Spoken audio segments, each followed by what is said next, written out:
Hello there.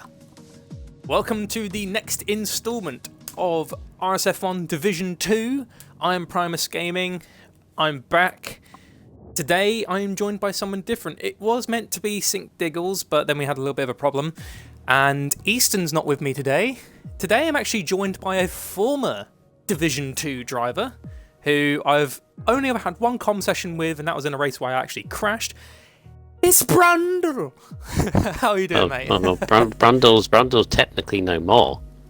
But also hi. Also, it works. Also, the issue that we had earlier, it works. It's working now.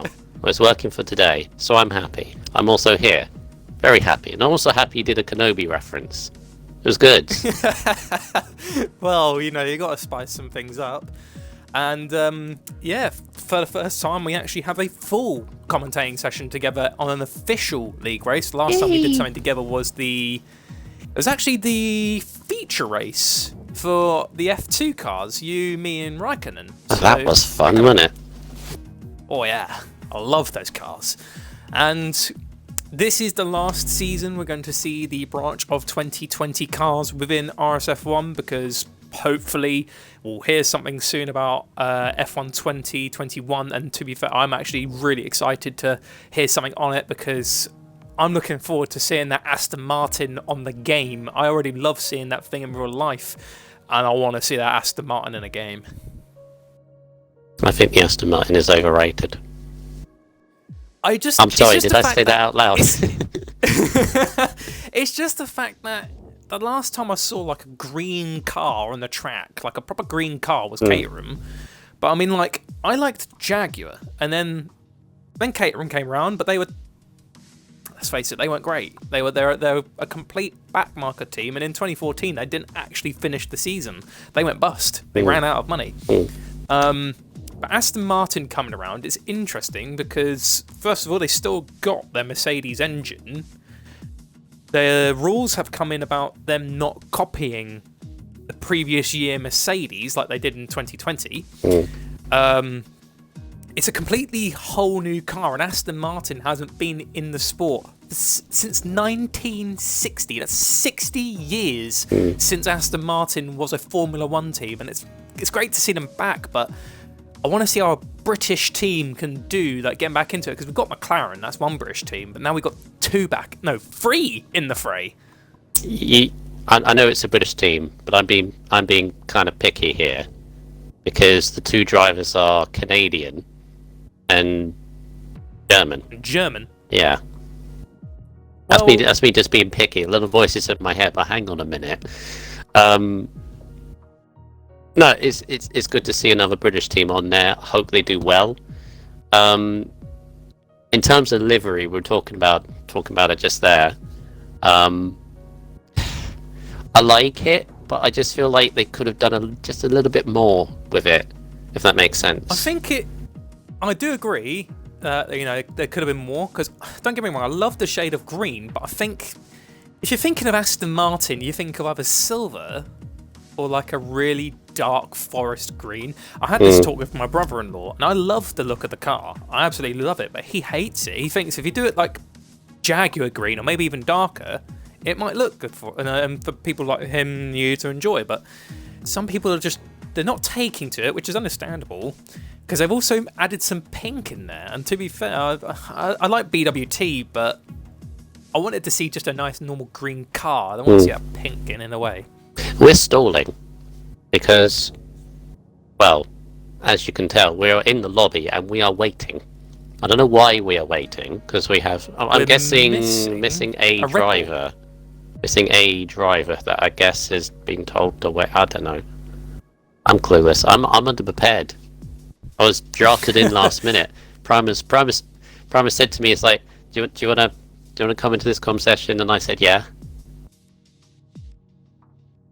Right, no, literally, last second, mate. You know, you were just doing some practice for your race, and then, you know, suddenly just, you know, now you're in the comms seat for today. Anyway, F2. We need to talk about F2 here, because that's what we're here about. Oh, I need to grab my book as well, ready, just in case for a restart. All will become clear later. Are you doing notes like Ted Kravitz. What do you mean? Yeah, you know, where he has notes on thing that's happened in the sport, you know, and then when they go down. Well, to, I do a podcast, as you know, so I need to know every little stat of every driver in RSF1. So that is very true. And well, actually, on that subject, how's the podcast going for you? Because I've only actually been a guest once, but from what I can see, you know, as it's still going, I think people are, you know, how do you feel it's going for the podcast so far? I think it's going well. I mean, like others on the outside will say, well, the viewers ain't there, but I don't care. As long as one or two people are watching it religiously, which they are, then I'll still continue doing it. It's good. I'm as you can tell, or maybe can tell, I'm a stat person. I love stats. I love like any sport, football, Formula 1, basketball, anything. Give me a sport and be like, what are the stats of this? You know, how many wins does this person have? You know, I'm fascinated about records in everything I do in life, so I love it and I can still continue it. In terms of stats, we have a stat here in F2, Mr. Primus. Muddy Biscuit, who is leading the championship going into this, has not stepped off the podium in his results. He has been on the podium every race so far. Biggest question I would ask you is it tonight that's where it stops? I'm not against Muddy Biscuit, by the way. Anyway, anybody that says, oh, but you're against Muddy Biscuit by saying that, putting a curse on them, I'm not. I'm just as a neutral. Anything could happen. I mean, he is probably one of the most consistent drivers I've ever seen in league racing history.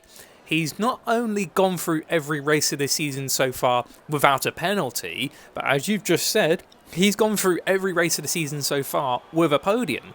So he's already doing really good, and as it could end today, I don't want to curse him, but at the end of the day, it's league racing. He could drive as clean as he can, but if an incident happens and he happens to get collected, then that's just how the cookie crumbles. But I do feel, thanks to his consistency so far, I imagine that he'll just keep it going for the rest of the season. He fought for the title last season, but only just missed out the steerage. He could, with steerage gone, he's got some good challengers. He's got Dangerous Dan in the Mercedes. He's got Magic Marks, who's actually the Season 1 Division 2 champion. You've got Lukey. You've got Shrimper. By the way, it's good to see Shrimper back again. I know times have been a little bit hard on him, especially with what he's going through. And to see Shrimper come back every Grand Prix, it's good to see. Yeah, definitely. 19 drivers. We are missing a Red Bull. That is Hudson, which is kind of weird because he's normally turning up for every race. But there you go. Yes, but last time out in the Dutch Grand Prix was actually Breezy in the Renault that took the win, Mr. Primus, and he was very happy with that win because he had a horrible, bad luck to the start of the season. But he took the pole and he took the win by 0.2 of a Lukey in the end. But it was such a great defensive drive because he was on really long, hard tyres towards the end of the race, and Lukey, who was coming up behind him, was on the softs towards the end as well. But yeah, looks like, sorry to cut in there, your former teammate, Season 3, when you was in the Williams, your former teammate has now gone onto the track to begin his outlap, and also Josh has retired, so I have a feeling he might have a qualifying ban. So good to see Josh serving that, I think. Let me think. Yeah, he probably does. I just had to think to last week's race and thinking, yeah, he probably does. Let's put it that way. Not to lead that much into it. There is one thing I'm looking forward to hugely in the 2021 game, because these tracks are getting added to the RSF1 calendar. Obviously, we're going to have to say goodbye to the Vietnamese Grand Prix. No, they are no more. And we will be able to welcome with open arms, and I'm actually excited for this, Imola get the San Marino Grand Prix. And we haven't seen it in League RSF1 at all, so to see that coming, it's going to be a spicy season next. First time we have raced Imola in an F1 game since F106, or Championship Edition for those that had that version. It's been a long time.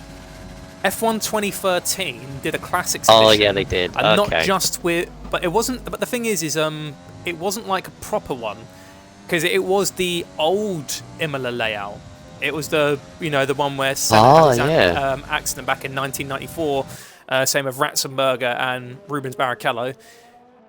It was the old version, and don't get me wrong, that was a fun track, but the new one's been optimized for modern day F1 cars. As AlphaTauri's been on it like all the time. I'm just looking forward to actually seeing it in the game, as well as the new cars.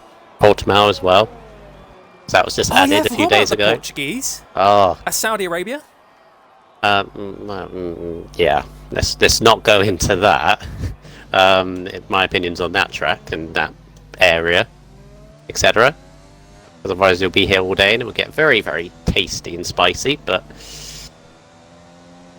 yeah, it looks a fun track. How many corners? There's like 30 odd corners in it as well, which this is ridiculous. It's like the Arabs when they're thinking of the circuit. It's just like, yeah, we can put one there, and then they're like, oh crap, how many corners do we have? And then we need more. More corners. Grunty is the first one to set a lap, a 1:22.3, but he actually backed off near the end of the lap. So obviously that is not his quickest. He is now actually going back again. But considering he got a little bit of screen time originally, we'll cut off of Grunty and come back to him in a little while. Milan's invalidated. It'd be dangerous stand through the middle. Mercedes. Michael, so with how Division 2 is, I know obviously you were in Division 2 for the opening race of the season in Australia. How do you feel the progress of these drivers, the championship battle go? Do you think it's going to be one-sided, or do you reckon it's going to be a really big battle to the end? From a neutral perspective, from a viewer perspective now, because I am now a viewer of F2 rather than racing it, and I kind of hope there's more in there, but as you mentioned, there's a 15.4 from Dangerous Down already. That's a stonking time from him right off the bat. The thing is with F2, you know this, there are multiple race winners here. You can go from week to week and someone else comes in. There's at least, I'd say 10, 11 drivers here that can win a race at any week. And it's so competitive, but it's all going to come down to consistency. And I think if my head says if Muddy Biscuit doesn't win the championship, he'd either be very close to it or would be extremely unlucky. He's just started off this season so very well with the consistency. We know how easily that can change, but the thing that makes him a good driver is just stays out of trouble. He doesn't. He's very good at looking out for things happening in front of him. He's a sort of driver that doesn't care if he dodges something, if it'll cause him any damage. So if something's in front of him, he'll dodge it. He doesn't care about time loss. Sorry, I said that wrong. He doesn't care about time losses. His car is fine. And he's not got a warning or a penalty. He keeps going. Yes.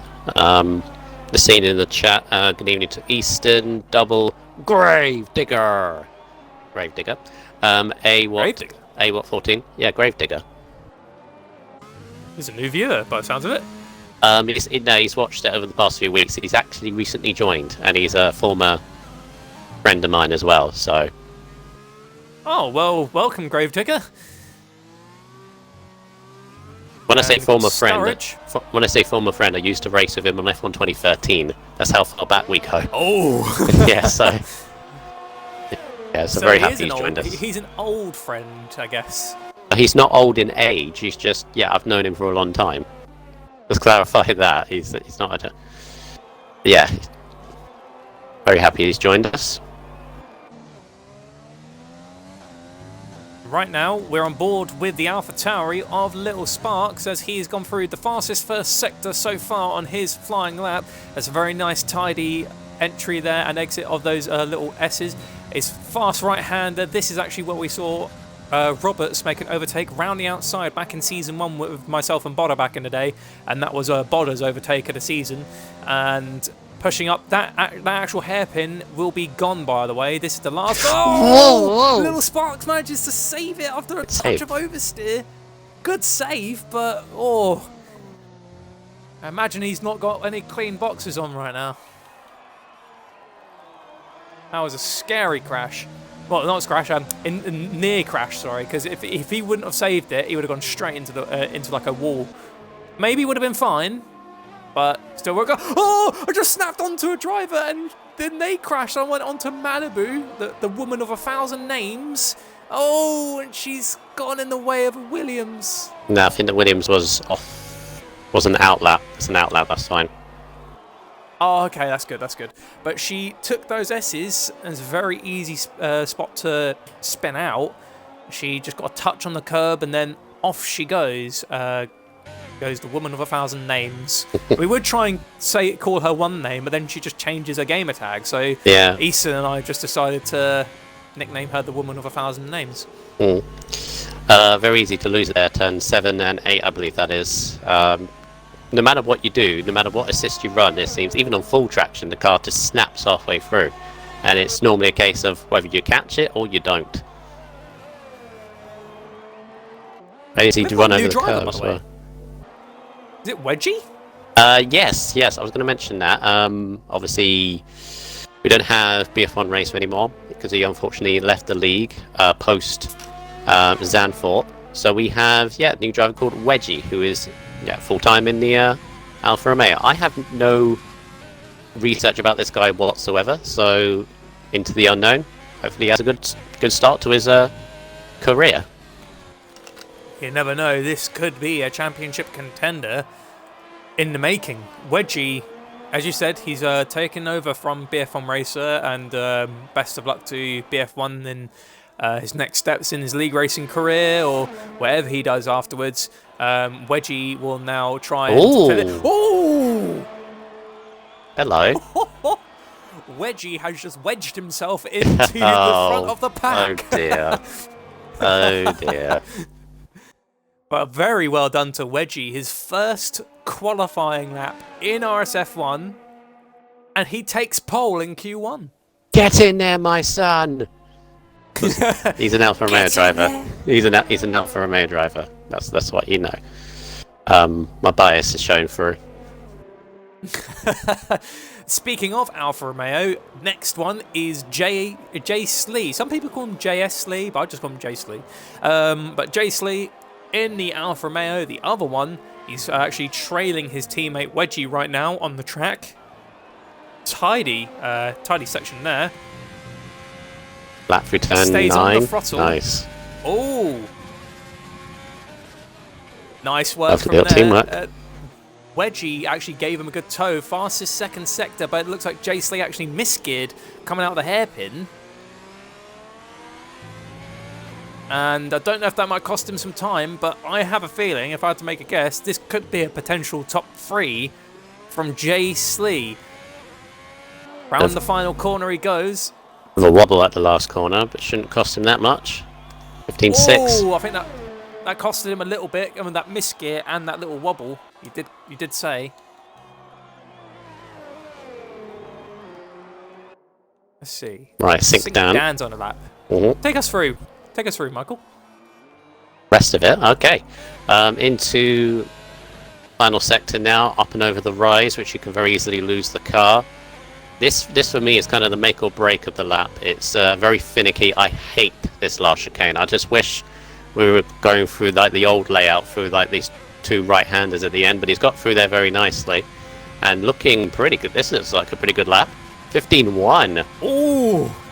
From Sink Dan. Now, Sink Dan, obviously he's been in F2 for the last couple of races now.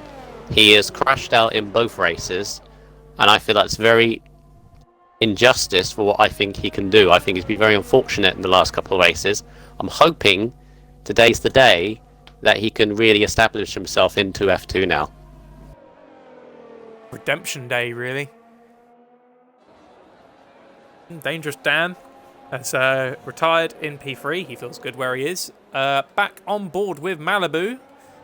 And she's now looking to make up for that spin earlier. Get herself a decent lap for to hopefully get her into Q2. It's been interesting. We've actually had more like a diverse grid in all of the divisions. We've got 2 female drivers in the league. That's looking good. 15.5, nice. P5 for Malibu, the woman of 1,000 names. Very good job there by getting a Haas into the top 5, and that pushes Sturridge into the elimination zone with... Stygian has just fallen into the elimination zone now with Sturridge, Josh, who retired at the beginning with his qualifying ban, and Riplin One Shot, who is yet to go out onto the track. Very close times, half a second covering the top 12 at the moment. Means that Muddy Biscuit, championship leader, is down in 14th at the moment.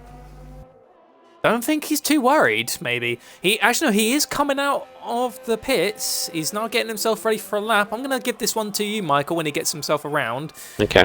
For a full lap. But, yeah, the championship leader has to respond because Stygian... I think Stygian and Sturridge could definitely go quicker, maybe. Because it's all very close. I mean, P1's a 15.1 and P17's a 15.9. So they're all sitting in that 1 second bracket. No one's hit the 14s, but no one's hit the 16s. There'll be a 14 in Q3. By the looks of this already. There's a 14 from someone. Maybe multiple people. Cool. The Alphas.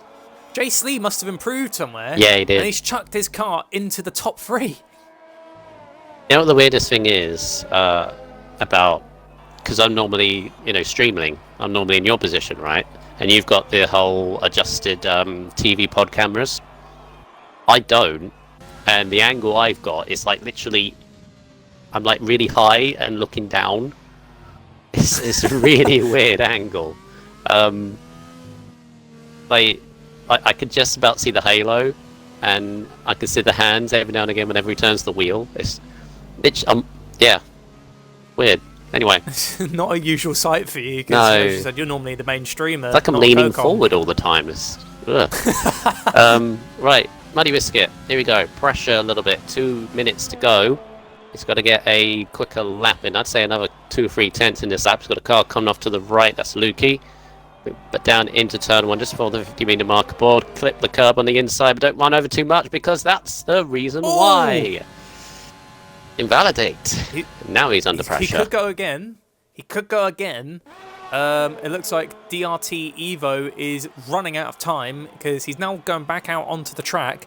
He's only really got, I'd say, maybe 30 seconds spare on his hands, maybe 20, to get the car around the track and quickly get on a lap before he might miss out, because he's in the danger zone at the current moment. Unless Stygian can do better, because right now, yeah, Riplin One Shot, Stygian and Sturridge are out onto the track. So Muddy Biscuit, Grunty and Evo are actually not in a comfortable position right now. Stygian is on a better lap. He's almost 2 tenths up, just coming at the end of the last sector. Also got Riplin One Shot, who's hasn't set a lap yet. And I never want to be in this situation, Primus, where it's a minute, 2 minutes to go, and you're in danger because everything is on your lap. You validate it, then you're in huge, huge trouble. Here comes Stygian. Should be improving. Yes. Whoa! 5th. Nice lap. It's what makes this so close as well, because how tight. Like a tenth or two as Sturridge moves to 4th. Sturridge is safe. Honey Biscuit is currently out. On a lap, though, he has managed to nail turn 1. Take us the rest with it, Michael. Okay, through turn 3, which these days is now practically flat, if you get the line right. Through turn 4, has to go down to 3rd gear just to get the rotation in. Rippin' One Shot goes straight to 2nd on his one and only lap. It's good stuff from One Shot. through that turn 5. Flat through turn 6, 7 and 8. Very tricky corner. Car doesn't snap, was flat. Completely through. Turn 9. Has to go down to 6th just to keep the car in. He knows now. He knows he needs to get the valid lap in. He's at 10th and a bit up, but needs a little bit more in this last sector. Trimble goes to 8th. This is all stupidly close. We might see a few surprises here as Muddy Biscuit runs a bit wide on the curb. And into the chicane. Don't want to hit the curbs too hard, and the car gets thrown a little bit. Is it going to be enough for Muddy Biscuit? No! Oh, He's out! Wow. He didn't nail that last sector, I think, as much as he could have done, as Grunty also out in the AlphaTauri. The last car that's in danger of being eliminated from Q1 is Evo, and he's invalidated the lap. Evo is out. Sparks is safe. And actually going on board with Sparks, he's done the fastest second sector. He looks like he's on a really quick lap. He goes to the aerial, Evo ran wide. Unlucky to the Mercedes driver, but the back of the grid is not too bad of a spot because you can watch out for some serious trouble there. Through the chicane, going round the last corner, goes little Sparks in the AlphaTauri. He manages to keep it nice and tidy. He crosses the line P5. Just under half a second, covering the top 15. Wow. Unfortunate to the championship leader, he has got some serious work to do today, but I imagine he's up for the challenge, but who's his championship rival actually? Lukey, but he's in a situation, basically, even at this early stage, he has more than a race victory over Lukey. Lukey has more of a race victory over third. They've had such a good start between them that even if Muddy Biscuit has a bad race in this situation, oh yeah, Bree still hold the lead. Apparently Breezy's also out as no, Breezy's not also out because he was 15th. Double thinks he's out as well. Didn't crash it, did he? I didn't see it. I don't think I saw Breezy going out. Let's go to the bottom of the grid and go over the drivers eliminated. No, Breezy just barely made it. In P19 is RS Josh, who retired at the beginning following a qualifying ban.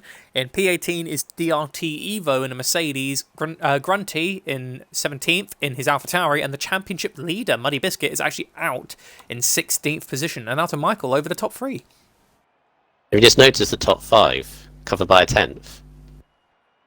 No, I didn't. Actually, barely, there's under a 10th. Sink Dan on a 15.171. Rippin' one shot 115.193. Wedgie 115.205.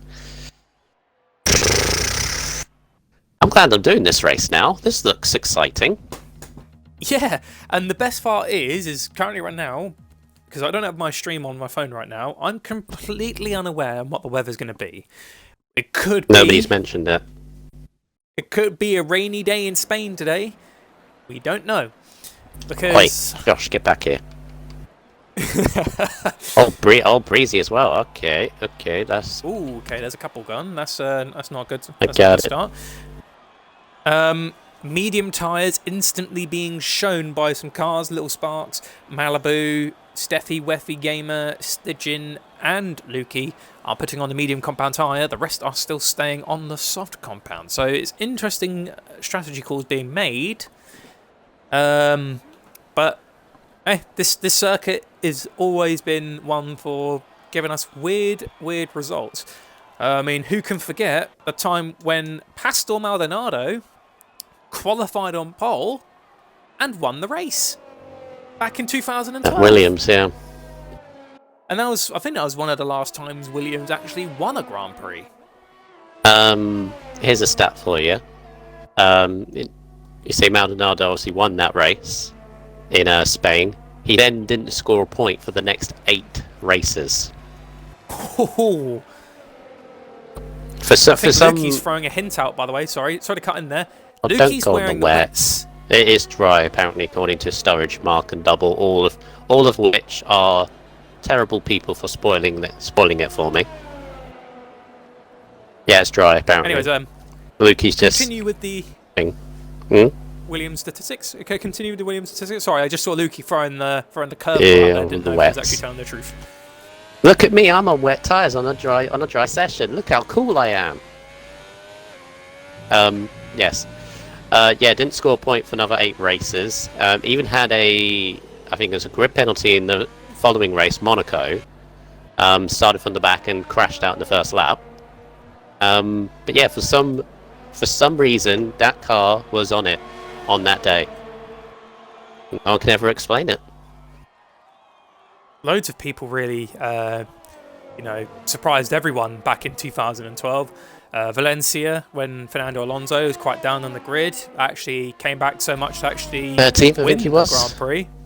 Yeah, he was out of the top 10, so he had a lot of work, but he won his home Grand Prix. And then also in that same race, Michael Schumacher got a podium. And there's also when we saw a young Daniel Ricciardo on the track when he was driving for the Toro Rosso team. I think Ricciardo was his first race of 2011 in a HRT. Look where he is now, gearing himself up for potentially a good season for McLaren. McLaren Mercedes, they haven't been with a Mercedes engine since 2014 before McLaren signed the deal to go with the Honda engine, and that we all know how that went. I thought they were... Oh yeah, 2013 was the last season, wasn't it? 14 they had the... No, 14 they had a Mercedes power unit. Oh. They had the silver Johnny Walker livery on. A bit of a banker lap for Malibu there, a 16.6, whipping one shot, consolidated on a soft, 19.1, wonderful pace there.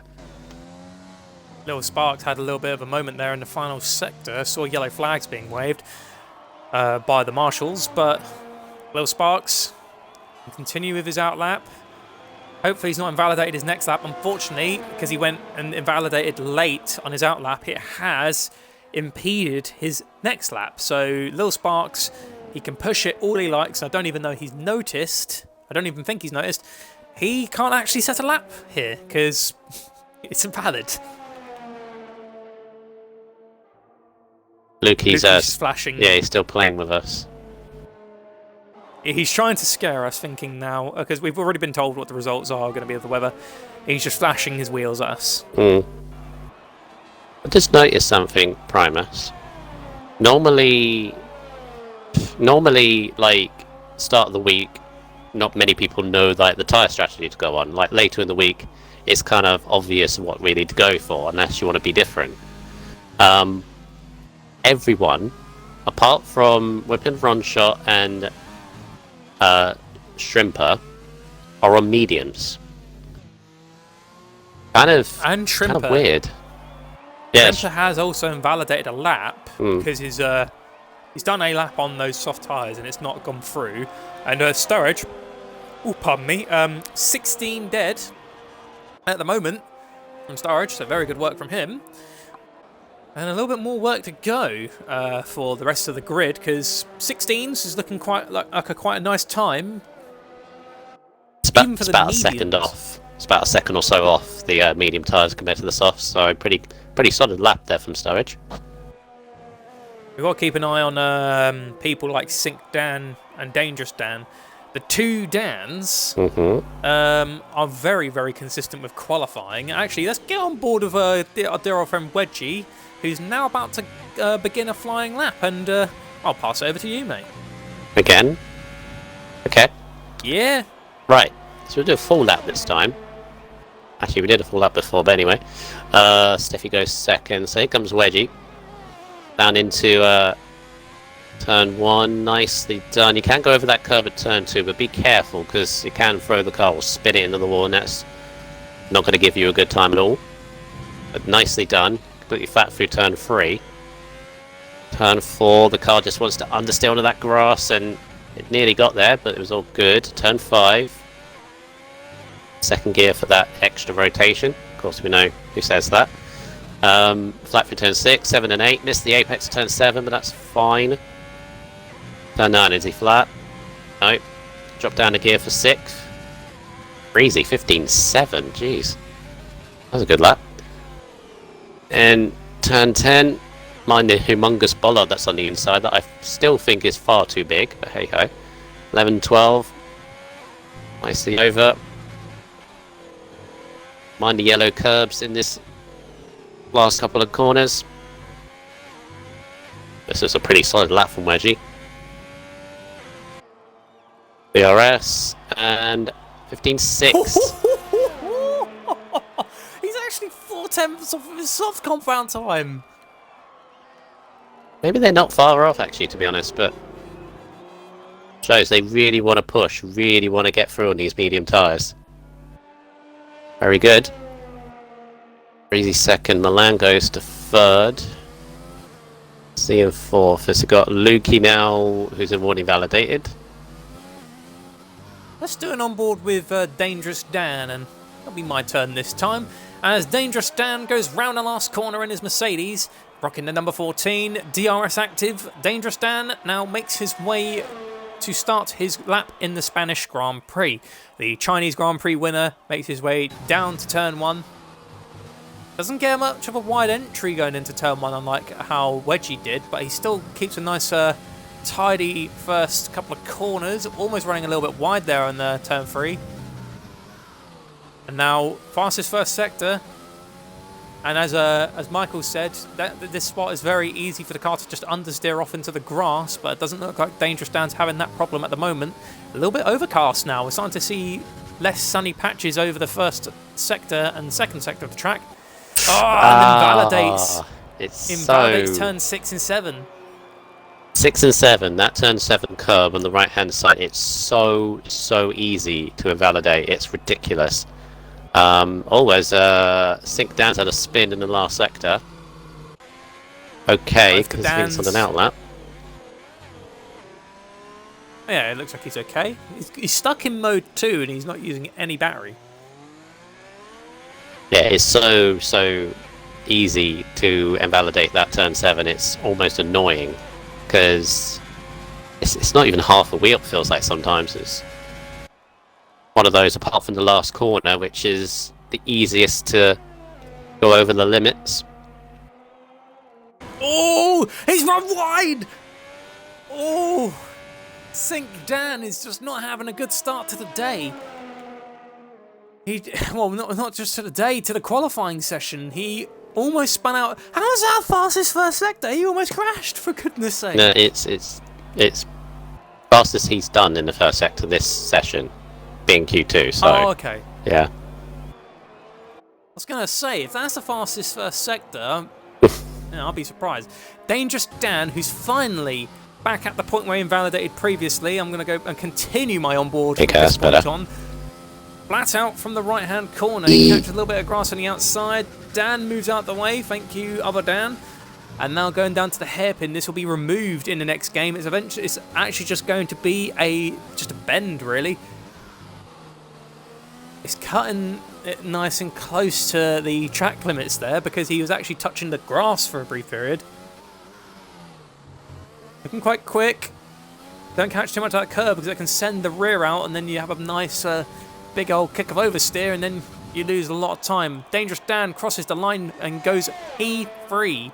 He's 15.7 on the medium compound tyres. That's not too bad. Yeah, so we go from top 5 covered by a 10th in the end of Q1. Currently the top 4 covered by a 10th. Pole is literally going to be anybody's in Q3 unless someone is really holding back, like 4 or 5 tenths like we've seen before. Anything could happen here, really. Rickland one shot. He's on an outlap. Only cut it close last time, didn't he? And actually, he's chosen to come out with a little bit more notice. Dangerous Dan's one of those. He was on, as you say, he won the race in China, got second in Vietnam, but had no points in Zandvoort last week. He needs to put that to one side and not think about that too much when it comes to the race. He needs to get his championship back on track because he's, from the early going, first 3-4 races, he's been looking pretty good, obviously making that step up from F3. He's making that step up, and he put himself up there with the big lads in the F2. Crossing the line goes Riplin One Shot to begin his flying lap for the Williams team. It's hard to tell really what's going to happen here because I can't call a top 3 because Wedgie's doing amazing on his debut. And it looks like he's prepared to do a lap on the soft compound tyre. He's got it fitted. I think he's got it just in case. I think he should be safe, really, to be honest, but he's got it just in case the times improve. Breezy has kind of done the opposite. He's already retired. He already thinks confident, even though he's only got really a 4/10 advantage, I think, because I think Malibu's going to jump up, especially in the fact she's about to start a lap on the soft tyres to get herself through. Yeah, there's a lot of people looking for track positioning rather than strategy. There's a few on the softs now. Yeah, I think some are feeling like they're in really big danger of being eliminated, as you say. Magic Marks has put soft compound tyres on. Dangerous Dan has as well. Sync Dan is actually still out on the medium tyres.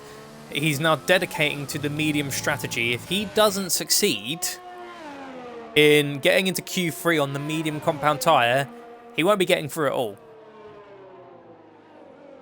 He can't. He doesn't have time to get those softs on because now, really, if you're starting a lap and it's the 2-minute mark, it's now or never. If you fail the lap, that's just how it goes. You don't have that time to. What's happened? So Malibu had a very sideways moment through turn 11 and 12.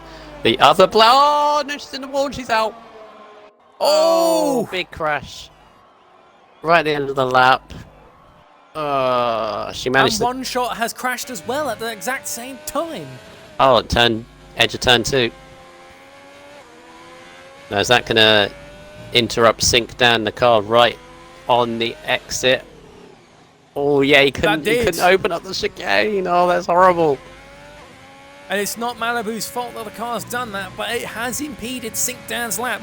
Has that ruined his chance of getting into Q3? He's in P6, but we don't know if that'll last. Might have done, Really needed to be a couple of tenths, and I think that did cost him a couple of tenths or so. Sparks jumps ahead of him.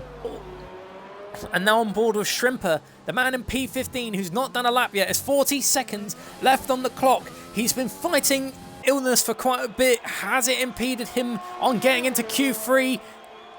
Oh, it looks like it might have. He's trying his best. It's P11. Magic Marks, the champion of Division 2, Season 1, is in last place without a time yet, Michael. I'm just going to call you Brundle. I know you've been Brundle for a long time. But Shrimper, I feel, is in the perfect spot. I like being in P11 because you're not too far away from the top 10, obviously. I don't think he'll stay there, though, because Magic Mark's on a lap on the softs, and if Mark finishes off this lap, he'll jump up. Not Shrimper down to 12. Still not the end, though. Yeah. I've seen races won from outside of the top 10, then like P15, P16, so Shrimper still has a chance. Obviously, he's now got the courtesy of freedom of choice with tyres, so he could go for the heart if he wanted to. Magic Marks, the Season 1 champion, goes round the final corner, DRS active. What can he do? He takes pole. Wow. Fastest in the session. Effie's out. Shrimper's invalidated, which is a shame. Stygian's invalidated, so Stygian is out as well. That's it. Top 10 are secure. Well, it looks like he's still going for it. Let's see what he would have done. Oh, that would have been a 15.8. That would have got him through. That is a real shame. Oh, it's just the pressure of being on a lap end quali. It's when you're in that moment, trying to do a lap. It's actually nerve-wracking because when I do qualifying, and if I'm at a point where it's make or break, if I don't get through, I'm out. My heart races. No, I'm like just sweat mode engage, heavy heartbeat. I'm like, oh my god, and I know either one snap of oversteer or understeer, or just run wide, it'll cost me everything, and then I'm out. Yeah. 9 thousandths of a second Stygian missed out on Q3.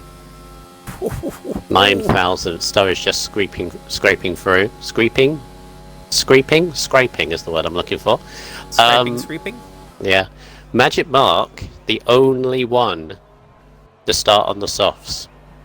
He's the only one that decided, right, I want to get into Q3, I want track positioning, which could be vital, I guess. The only one on the soft tire. Everyone else in the top 10, down to mediums. And once again, 3 tenths covering 2nd to 9th, or 2nd to 10th place. Ridiculously close.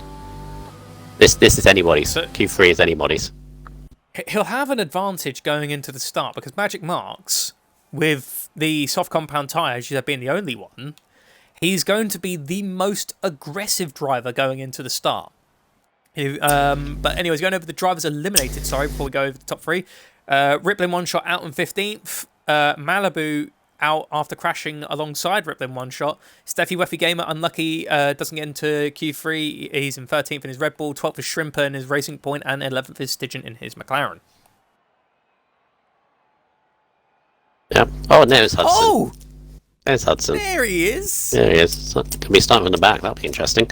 Yeah, Magic Mark, Wedgie, and Breezy, I think top 3 was. Correct. You'd make a very good quiz show host. That was a very good correct. Correct. £500. Oh my god. Oh, it's uncanny. I should be on Who Wants to Be a Millionaire. It's uncanny, isn't it? You do a better job than Jeremy Clarkson, that's for sure. Jesus. But Jeremy Clarkson's just hilarious, I feel. He'd just be like, he'd just be thinking about cars. But like any question, like, I know he's done a really decent job on Who Wants to Be a Millionaire recently, but like, I want to see him like in Top Gear or Grand Tour mode when he's actually in there, just like, question 1. Which car is better around our track? The McLaren P1, the LaFerrari, or the 918? And if someone picks anything that's not the McLaren, he'll say, wrong, get out of the show. Right, I need to grab a drink, because otherwise my throat's going to be... It was already dry. Yeah, I need to grab one, so I'll be 2 minutes. No worries, I will hold down the fort while you get yourself a drink. Right, Q3 has started. 10 cars remaining. The 2 teams to get both their cars into... No, sorry, actually, Sturridge is McLaren, isn't he? No? Breezy and Sturridge, sorry. So 3 teams have managed to get their cars into the into Q3. Both the Ferraris, both the Alfa Romeos, and both the Renaults. So, good luck to them lot. Pardon me, but Magic Marks, Little Sparks, Lukey, and Dangerous Dan are currently the oddballs, being the only car remaining of their team getting into Q3. And the first car to go around the track, actually, I think it might be Wedgie. Having a little bit of an annoyance with the game. No, it's Jay Slee. On board with Jay Slee in the Alfa Romeo. The RS Active crosses the line. Luckily, it's a valid lap. He didn't invalidate at the later points, otherwise he would not have been able to do a lap here. Jay Slee pushes down to turn 1. Quite a wide berth going into turn 1. Clips a little bit of the chicane into turn 3. It's hugging quite nice and close. This is the area where we saw Nico Rosberg and Lewis Hamilton crash in 2016. And then it was also the day that Max Verstappen had won his first Grand Prix of his career and his first Grand Prix with Red Bull Racing. So it was a very good start to the relationship with the team. He's actually been with the team for 5 years now, nearly. Jay Slee, fast right-hander, very tidy sector there. With the DRS going across the hairpin. Now the next chicane with that massive bump on the inside, looking quite good. Chucks it down to 3rd. Oh, actually up to 4th now. He's maintaining more speed and momentum. Make or break point. He gets a little bit of a touch of oversteer. Misses the chicane completely. That's going to cost him some serious time for the lap. Crossing the line goes Jay Slee with a 15.8. He missed out on quite a bit of time there as Sink Dan, he's not quite hit the 14s, goes 1 minute 15. dead. He gets pole for the moment. Little Sparks gets a 15.2, gets second place. There's a 14. Wedgie gets a 14.8 on his debut with the Alfa Romeo Formula 1 team in Division 2. FFR Milan crosses the line and goes P4 with a 15.4. Dangerous Dan jumps into third place with a 15 dead as well. 0.02 of a second off of Sync Dan.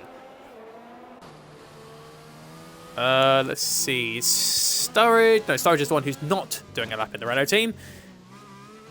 Breezy, the former McLaren driver, making his way round the final corner. DRS enabled. What can Breezy do? Breezy goes P4. Very good work from him. And now on board with his teammate, who's now going into the pits. So that is it for the moment. It looks like all the drivers are going to probably go back in, get some fresh tyres on, and yeah, then we'll be able to see the final moments of Q3.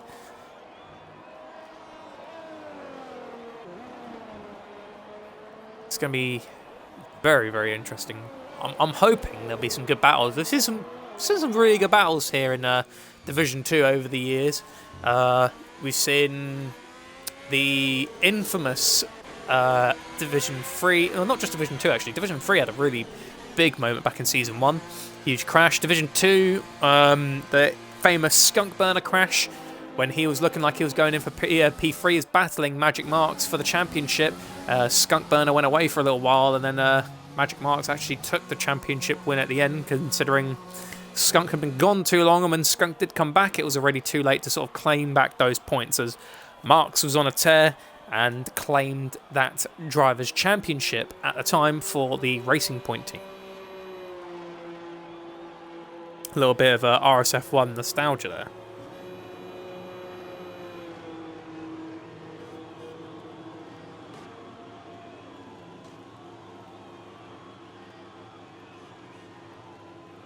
And looks like the Ferrari of, I think it's S04 Milan going back out.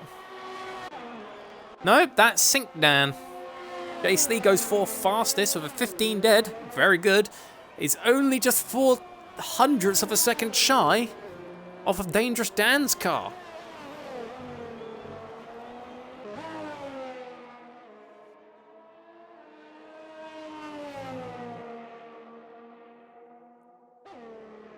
Very, very good laps being pushed out.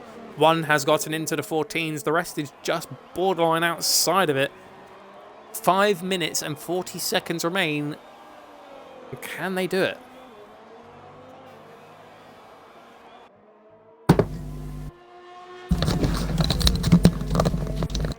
Hello. Hello, welcome back. Hello there. Hello there. What have I missed? Oh, Wedges and Paul. Eee. Yep, Wedgie has broken the 14 barrier. He's gone in there. Sync Dan, Dangerous Dan, and Jay Sleer are separated by 0.02 of a second. Hi, Mr. Spinala in the chat. Oh, from Vettel. That's a good old Vettel in the chat. Mm-hmm. The only reason why everyone was laughing at Sebastian Vettel about Spinala, and this is what Sebastian said when he was leaving Ferrari, the car was optimised more for Charles Leclerc, even though Charles had his own car. Apparently Vettel's car was more optimised for Leclerc, and Vettel just couldn't drive it. But he's hoping he's got some better luck in Aston Martin. But if I see Vettel spin again on his own, then I'm gonna know Aston Martin suddenly haven't gone to Ferrari and goes, "Oi, give a Charles up."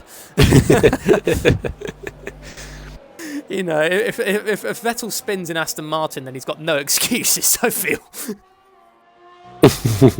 Yeah, if Vettel don't like you, he says, "Oi, Primus, watch it." Right, Sturridge. Well, about to finish the lap. Dan. Sturridge actually hasn't set a lap. I didn't notice he was actually the only one to not do a lap yet.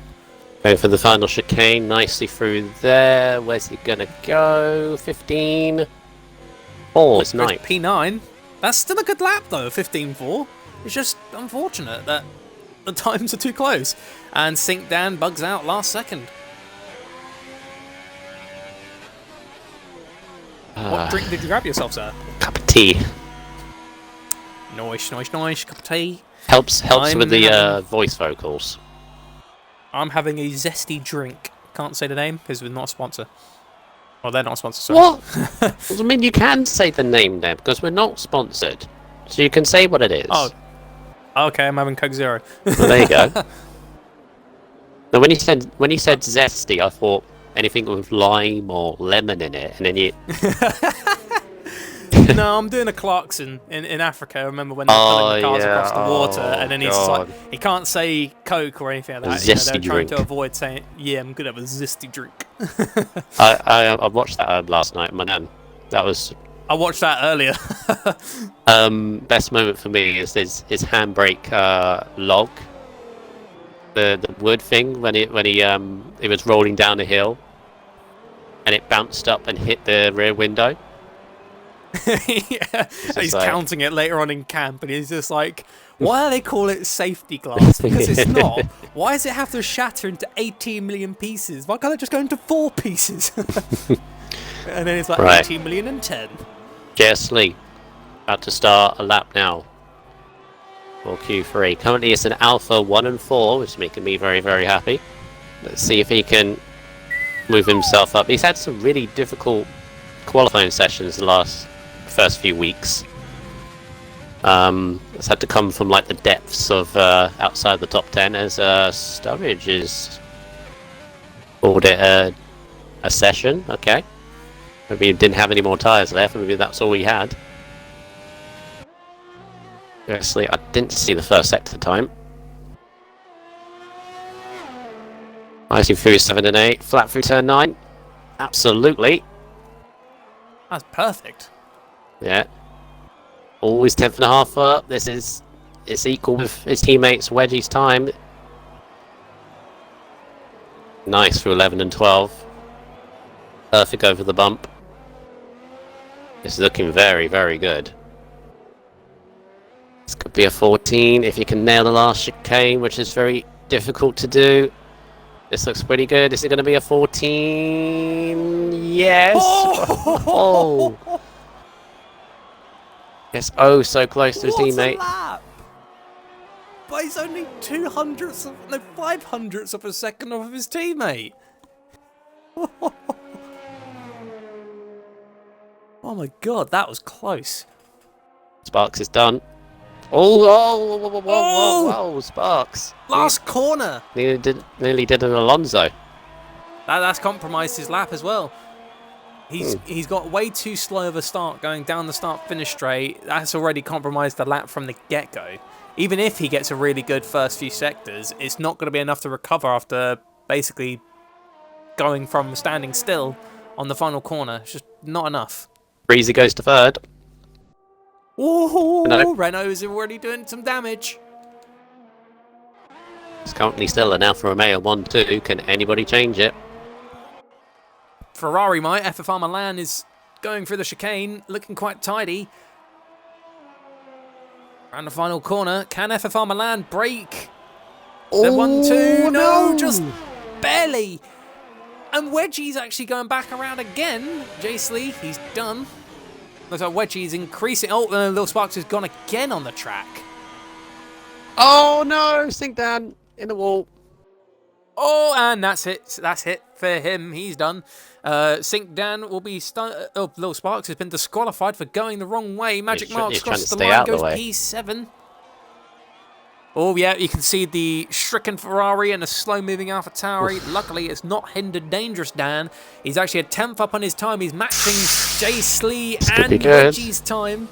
The Mercedes driver is putting on the lap of his life right now to get into the top 3, maybe even beat the Alfa Romeo, but he needs to perfect these next couple of corners. Nicely done over the chicane, no oversteer, catches the curb right nicely. Round the final corner, can Dangerous Dan get himself up into the top 3? He takes pole! Oh, yes, he can! He crushes Alfa Romeo Hearts.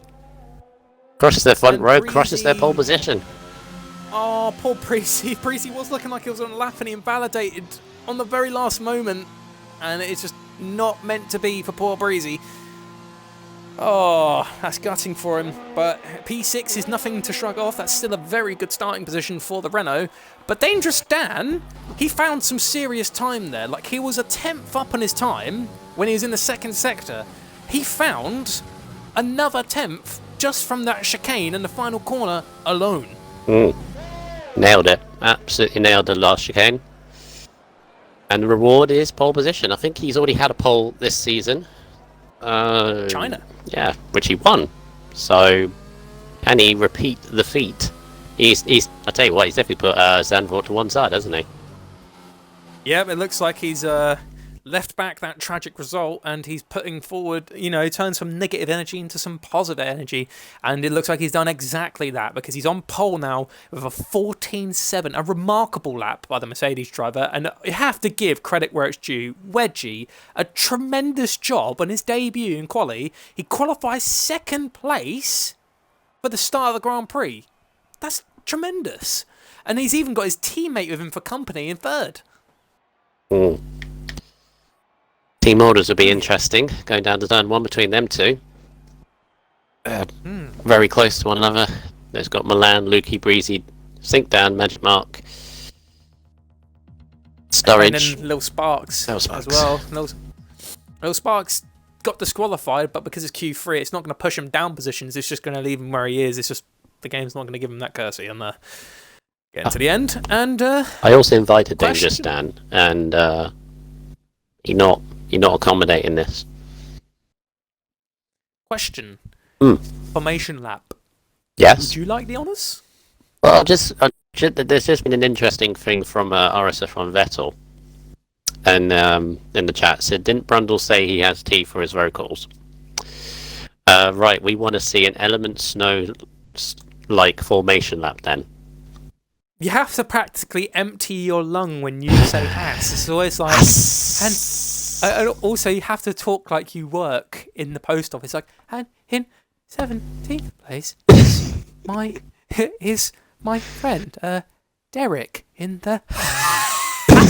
he does that. I'm not going to do it. I'm not going to do it, because... No, that's way too much. There you go, Vettel, we'll give you that at least. We mimicked Element there in the transition. Actually, we'll give you that. You know what it reminded me of? Reminded me of like those old F1 games when they announced the grid. I think it was like 2000, 2001, where you can tell by the voice that it was programmed, like to say that point. It was David Coulthard in the McLaren, and then it was like there was a pause between like the driver and the team. It's like in and then in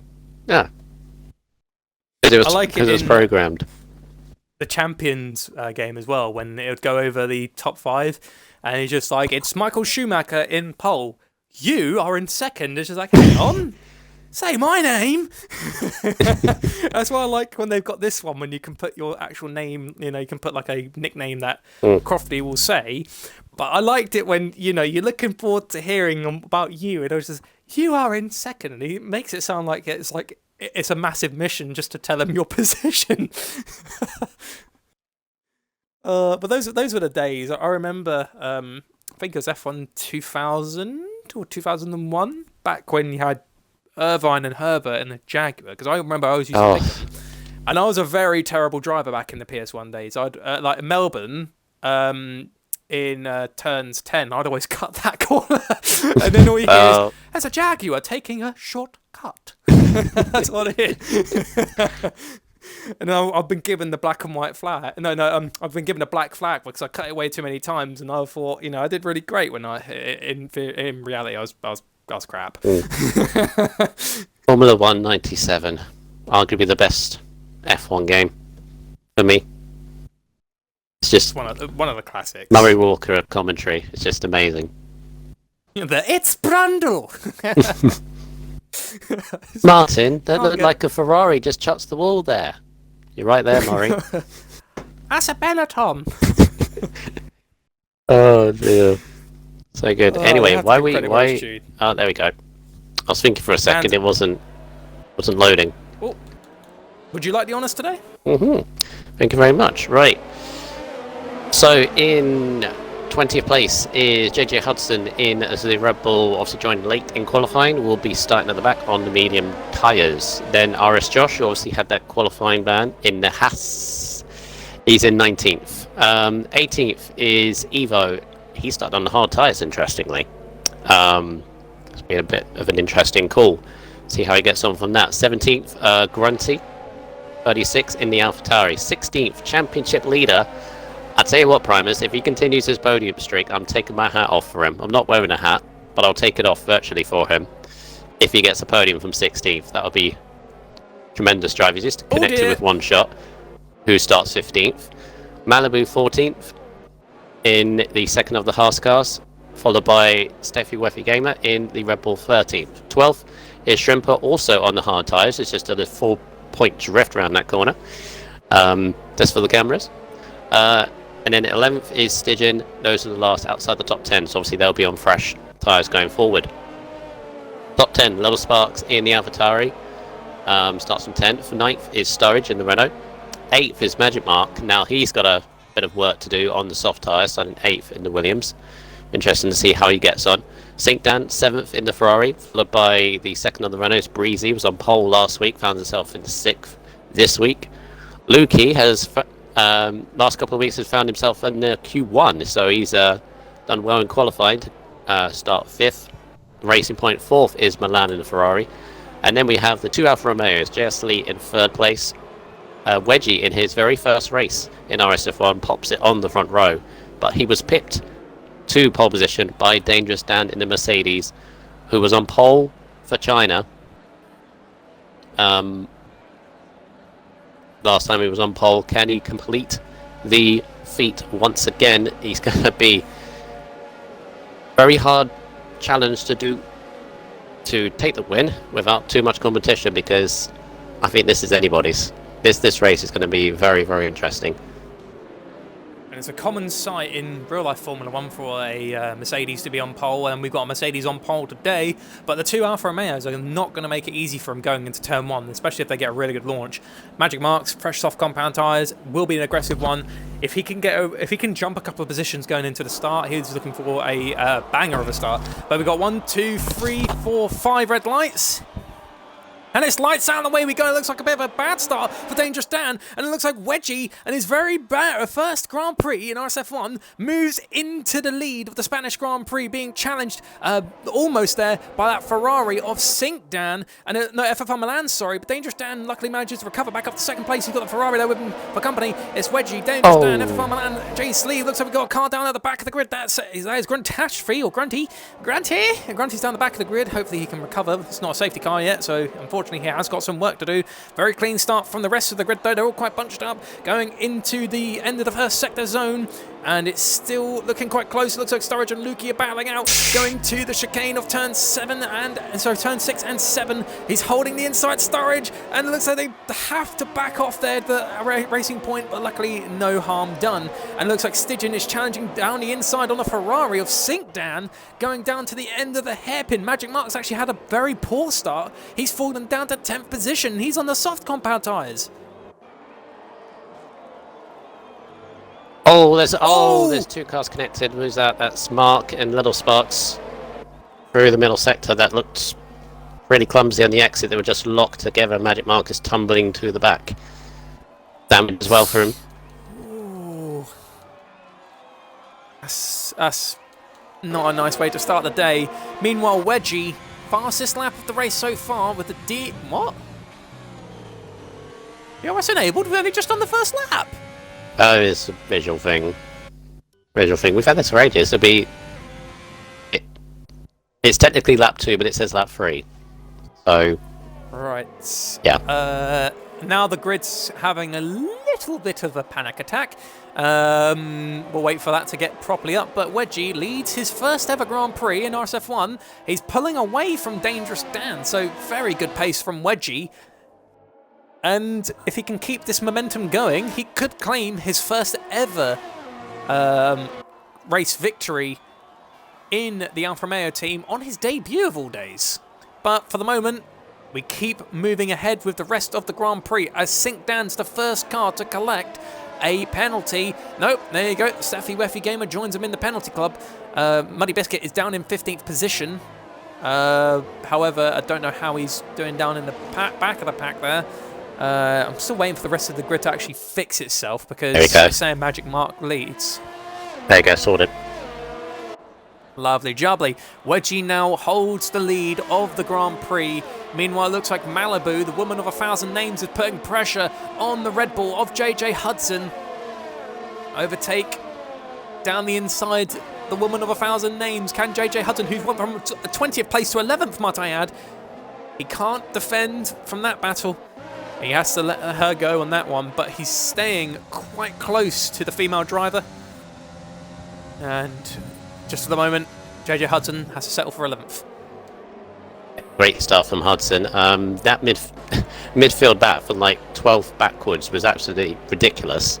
Don't know how he's made his way through there because it was 2-3 wide at certain points through the first and middle sector. They somehow all got through there alive as Malibu and Hudson still going at it. Yeah, Wedgie, great start. Taking the lead. And Josh, Grunty and Magic Mark all pitted on the first lap, all had wing damage.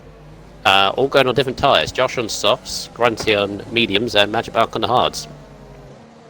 Might I just add, when Malibu made the overtake on JJ, she had a DRS failure. JJ, on the same lap, he got taken, collect a penalty by the way, he actually had the DRS assistance just before the hairpin, on board with the championship leader Muddy Biscuit, who is now challenging Shrimper down the inside going into turn 1. Maybe, no, he backs off for the moment. Steffi and Evo going side by side through turn 1 and 2. I think that's Evo getting by Steffi, I think. Evo's on the hard tyres. Steffi's coming back at him down the inside to turn 4. Oh my god, this is close. Steffi really needs to stay ahead of Evo because of the tyre difference. Surely they're still going at it. But there we go. And Steffi's just edged it out there. And Evo collects a penalty as well.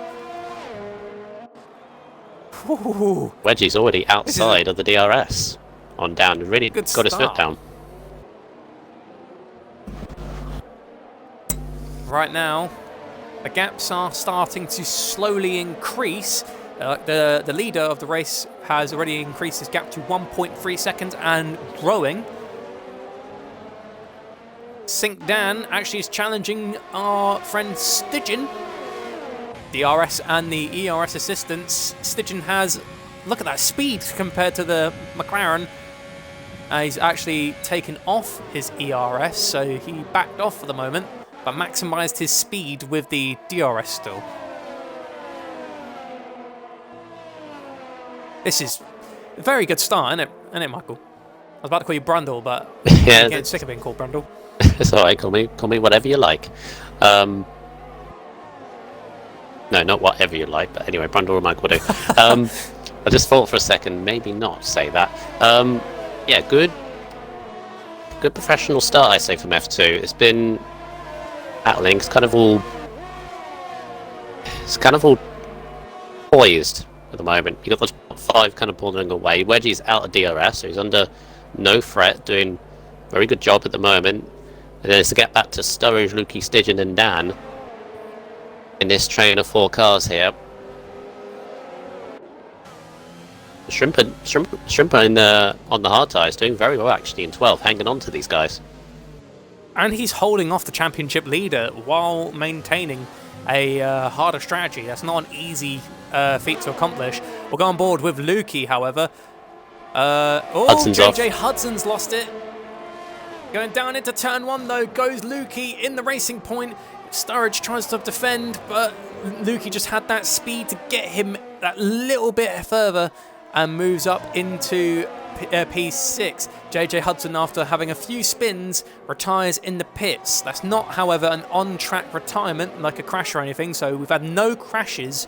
That's caused the driver to retire from the session so far. So far so good, clean racing. Unfortunately, just JJ's had a very poor start and not a good way to start and end the day so quickly. He joined qualifying late, so he was already at the back of the grid, and that's where he's going to be for now. Well, not for now, for the rest of the day. Obviously he's not going anymore. Yeah, shame for Hudson. Crashed in the pit lane actually just before he retired, so I think he thought that's enough for today, which is a shame because he had such a good start on the back of the grid. It just all fell away. Again, Wedgie is now nearly 2 seconds lead. It's almost as if Dangerous Dan just can't keep up with him, and he's even paid more attention to keeping Milan and Breezy and Slee back. I think Slee's got to run though.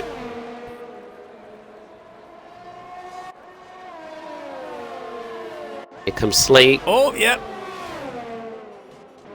Up in the inside. Holding it. Kind of needs to make a way through. Breezy trying to hold it, but got a wobble, so Slee's up into 4th. And not just that, that was almost a full... I was 4 cars battling there for positions. There was obviously Jay Slee versus Breezy. FFR Milan was actually getting a little look on the back of Dangerous Dan's Mercedes. Close action all the way through. The pack has only just started to slowly dissipate in certain bits. There's a gap between Sturridge and Stygian. There was a gap between Lukey and Breezy. And then there's a gap between Malibu and Muddy. Muddy's managed to get by Shrimper, which is key for Muddy because, as Little Sparks has just left the session. Disconnected. I've got him. Hopefully. Stay on board with FFR Milan. Let's keep an eye on them because Dangerous Dan's got a load of battery life still preserved, slowly gaining on Wedgie, but FFR Milan has been a lot more aggressive. Dan got a poor run through the final corner. DRS and ERS assistance for the Ferrari. Down to turn 1, it's Mercedes power versus Ferrari power, the works teams. And it looks like FFR Milan has just managed to take 2nd place from Dangerous Dan. Dangerous Dan hanging in there though. They'll have to wait for the next DRS zone to hopefully make a move on FFR Milan, because FFR Milan's not the kind of guy to make a mistake so quickly after making a move. And he's already fallen down to half a second behind the Ferrari. So it could be that FFR Milan's got the pace today to challenge Wedgie for the win. But Dan, at the moment, is just going to have to concede the battle for the moment in 3rd place. Yeah, I got a issue with trying to bring people back in if they lag out. Normally, I just go to recently played games with. My list is 23 hours ago, not recently. So yeah, that's a problem. As a Shrimper and one shot edging by Shrimper, but Shrimper's not having any of it. Trying to side by side through 11 and 12, and manages to keep whipping one shot back, and Steffi behind. Need to get by him because he's on the hard tyres. But very gutsy from Shrimper staying ahead. Looks like Ripley one shot might have the opportunity now to finally take the racing point driver. He's only 0.4 of a second behind. Going down to turn 1, Shrimper's defending with with being lightly fueled, so he's actually underfueled at the moment, which makes his car lighter on the straights. And looks like Steffi Weffy Gamer is now challenging Ripley one shot. Oh, look at them go! Steffi's just having a little peek, and he just backs off for the brief moment, but close racing, and it's nearly lap 10 already. Yep, this race is flying by.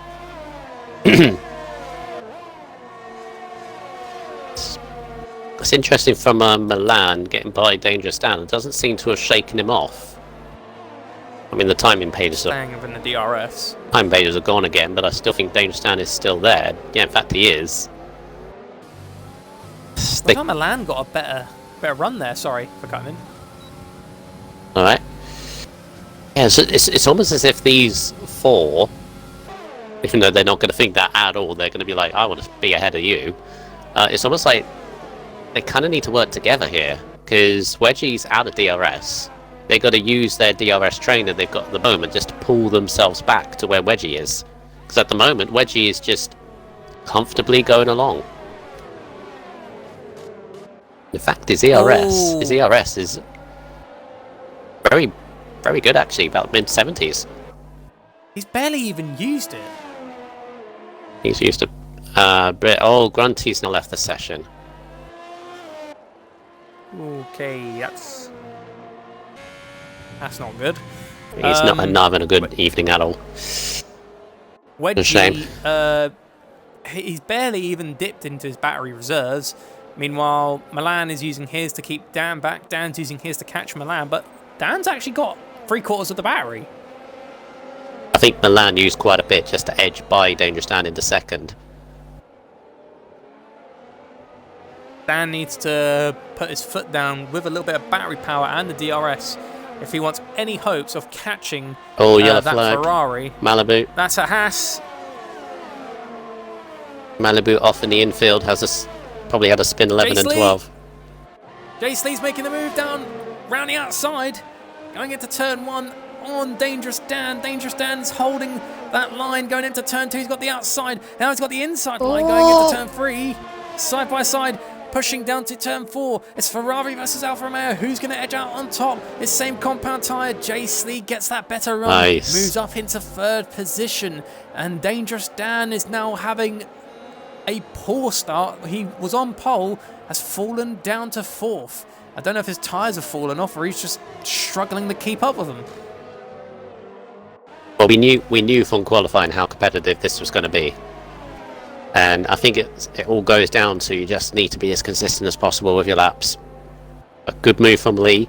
See if he can move ahead and challenge Milan to make it an Alfa Romeo 1-2. Right now I'm having a slight issue with the board. I can't see battles happening, so I have to look at the dots. Yeah, and just as I said that, Sturridge and Dan. Sink Dan and steer it. Sturridge, sorry, not steer it. Sturridge and Dan just make a little bit of contact, but just behave, lads. Still got the, oh my god, you made the touch. Round the last corner, and it looks like the Renault can retaliate against the Ferrari. Here comes Sturridge. If he uses overtake, this will be a breeze. Oh, he's getting close. Muddy Biscuit, the championship leader, has gone into the pits. Sturridge up into 8th and overtakes Sink Dan.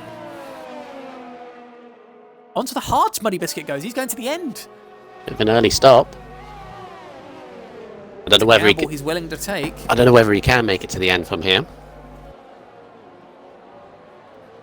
Well, right now, he's having a hard time getting through the pack. He's got nothing to lose at the moment. He's going for it. I know he's leading the championship, but in terms of this race, he just has to give it his all. And if he doesn't take risks, he's not going to make any gains. I'll tell you what, he needs something to happen if he can for him to get back into the podium once again. Speaking of, the Alfa Romeo just a brief moment ago, it hasn't taken him long. Jace Lee was about to catch up to Milan, and then he goes into the pits, followed by Dangerous Dan. All contact in the pits! Luckily, no one has received a penalty. Or damage. That could have ended ugly. Mm. And it looks like Muddy Biscuit might have just caused a chain reaction. Loads of people have decided to follow in his steps. Yeah. On putting on hard compound tyres. Oh, they're going to come out right behind Malibu. That's not going to help them out at all. If Malibu doesn't pit anytime soon, Dan straight out the pit, straight with a penalty. Cold tyres, it's not good for you when you're getting going, especially when you're in racing conditions and you want to try and get up to speed immediately, but you need to nurse those tyres. You need to give them that little bit of temperature.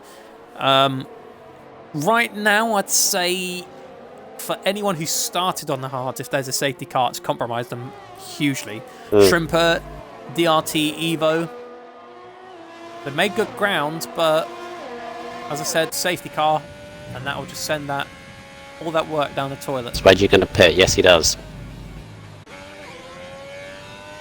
It looks like he's got a bit of a comfortable pit stop today. As F04 Milan does go into the pits, Lukey joins him, Sturridge hops in as well. Let's see if Ripley One Shot joins in that action, because it looks like just for the brief moment, Shrimper will take the lead of the Spanish Grand Prix. Oh, that's a harsh penalty for Malibu there. Cut the, well, technically cut the pit entrance.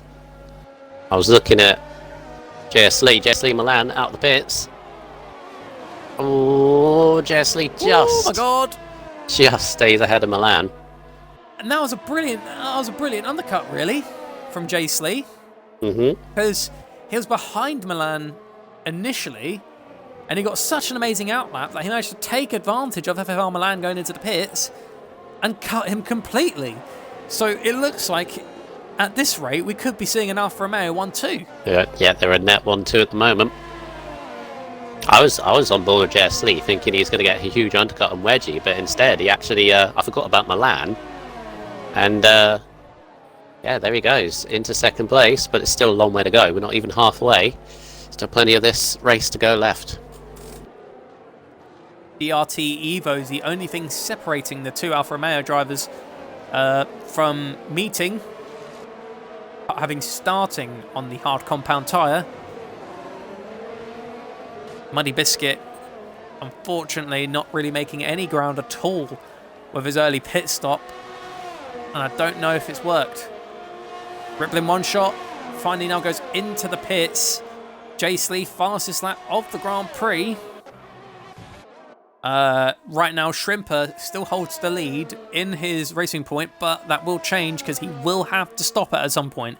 He has to make a pit stop, otherwise he will be disqualified for failing to follow the regulations and laws in terms of changing tyre compound in the dry. Take a screenshot, by the way. Everybody on hard tyres. Not a usual sight. No, that's what I'm saying. Just shows this track, medium to hards, it is the strategy. It is the way to go, but the question is what works out the best?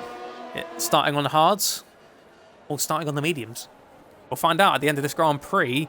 Right now, it looks like it's favouring... Double was thinking Evo doesn't need to pit anymore. Evo does, because he's yet to pit. He hasn't pitted yet. No, he hasn't. And I doubt you could take those tyres from lap 2 to the end, but then again, I'm not able to talk. I took my tyres in China from lap 2 to the end. It's possible, but he definitely does need to pit, because you do have to pit once. The board's... Oh, I'm on the wrong bit. The board has slowly opened up a little bit, but that's about to change. It looks like Dangerous Dan's actually finding some serious grip now on these hard compound tyres. He's challenging Milan. Yeah, but little pockets of battles at the moment. Evo definitely needs to really get by Evo, but is he really going to challenge his own teammate for the win? Doubt it'll compromise Alfa Romeo's chances of scoring something huge here. If they do that, I think they should just. If I was the team leader of Alfa Romeo, just I would tell the Millsy. boys just. If I was Millsy, I'd just be telling the boys, look, don't take any silly risks. Wedgie's currently out in the lead. You know, you're net second, Slee. Just safety car.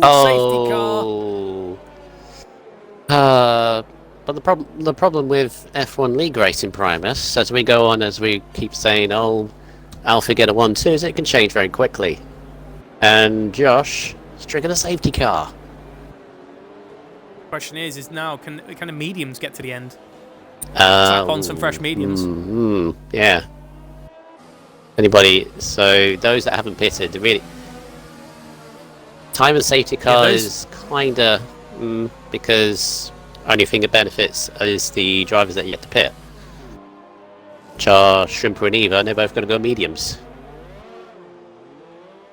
Which is also, that's the perfect time to pit, because it's statistically shown under a virtual safety car, you save 15 seconds.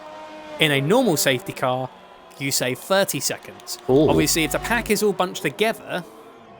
Oh, and Steffi, Weffy Gamer and Evo... Ah, God, Evo was him!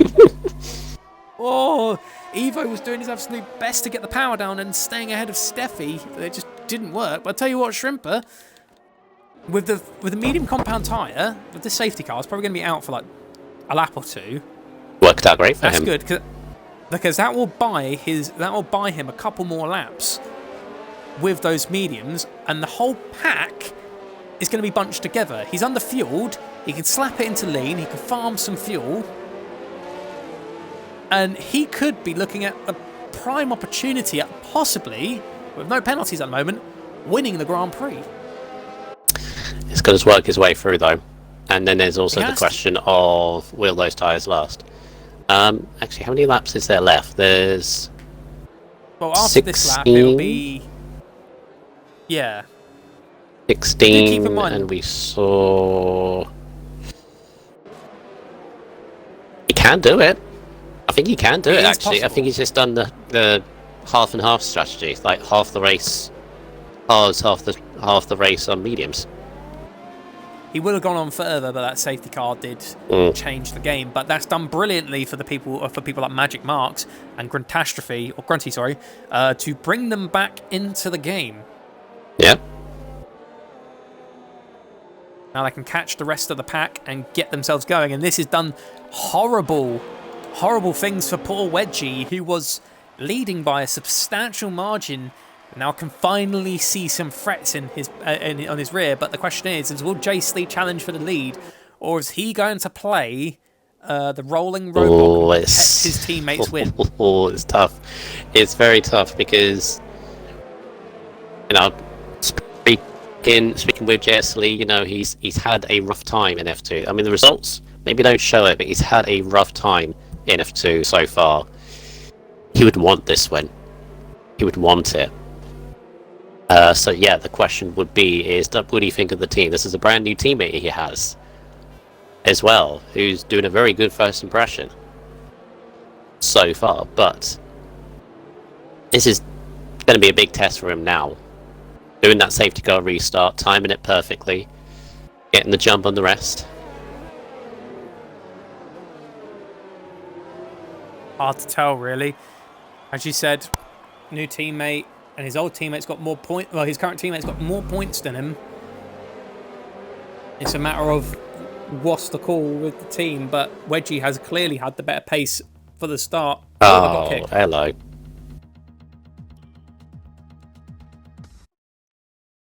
I got kicked as well. We both did. And, oh god. And that's new as well, because it's normally right at the start. Oh dear. Oh dear. I'm not. I'm stuck with constantly loading in and out. Oh god. Wait, is it loading back? Yeah. I have to get out of the game. It's doing it to me as well. Alright. Wait. Right. I've just had to quickly turn the game off and get it back on. Yeah, that's an unending loop, by the way. Okay. That's going to keep doing it. You have to come off the game and go back on to get back in. That's a new one. I've not heard that one before. Yeah, it's happened to me a couple of times. Just 1 second, everyone.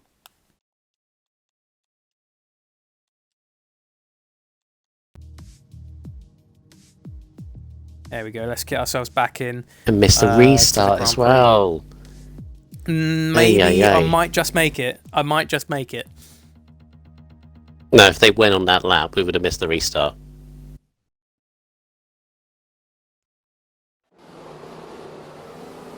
Yeah, the restart has happened. Right, let's see what's happened here. Wedgie still leads the Grand Prix. Jace Lee has backed off from his teammate. He's buying him the time that he needs in second place. Jace Lee holding it. FFR Milan third. Dangerous Dan fourth. Breezy fifth. Lukey sixth. Stitchin seventh. Sink eighth. Sturridge ninth. Shrimper 10th. Muddy Biscuit 11th. I need to put it back to tyres. Yeah, Red Bull Monshot 12th, Evo 13th, Steffi 14th, Malibu 15th, now being challenged by Little Sparks for 15th position, Grunty 17th, Magic Marks 18th, and there you go, you managed to get back in as well. Yeah, that took longer as well. And just like that, Wedgie has pulled away. Oh my god, there's a park cast on the track. That's Josh's car, which is bugged out for some reason. Oh my word. I've just seen it on the stream. What the? Okay. What the heck is that? It's just sitting there. Hey, I'm Josh. It's just sitting there on the track. Wow. It's just chilling there. They're all running through it, and it's like they're phasing through because on their screen it's not there, but for our screen, Josh is just waiting to go. Yeah, I've got it as well. That's gonna be so weird, and they're kind of hitting it as well. Anyway, I'm back. Sweet. Welcome back. Oh, Wedgie's had a big moment. Steve's going through. He's letting through. Oh no. Oh, team orders. Alpha Romeo team orders. You see, You get it, but you don't. Remain impartial as a commentator. Wedgie's had the better pace the entire race. He's been leading for most of it. If Wedgie had a moment, fair play. Jace Lee got the take the opportunity. But I don't see the logic of Wedgie being forced to. To me, that's. Oh, they do see it. That's. Oh. Have they hit it? Yeah. Yeah, they do see it. And ghosting It's is revving. on. The car's revving. That's a problem. This is a problem. A very big problem. We can't stop the Grand Prix, but there's a car on the track. It's a safety car. Yeah, Lukey hit that on my screen. Josh has got control, look at him. Can you see him on the track? Yeah, but he can't move. If anyone can see Josh, can you please tell him to retire immediately? Get that car off the track. Yeah, but it's hit Luke as well. I thought it was ghosting because the first lap was fine, wasn't it? Because they phased through it, and then the second lap, he's in spectator. But he's revving, and he's steering the car. He's got control, but he's not moving because obviously he's out. I don't like this. I don't like this. We can't restart, but green flags. Yep, they see it. They do definitely see that. But they all realise. Oh my god! I don't like it. In all my time of commentary, I have never ever seen that before. I don't know what to do because it's taken out Luke. It's taken out Luke, but according to the rules, we can't just restart. We've already done 22 laps. 66. Yeah, we've already done 66% of the Grand Prix. Hang on. By rules, we can't stop. Let me jump into the thing there. All right, this is very conflicting, but going back onto the subject for a brief moment, I do agree with the fact that JC's got more points than Wedgie, but oh, he's left. What the heck has just happened to the car? It's just imploded.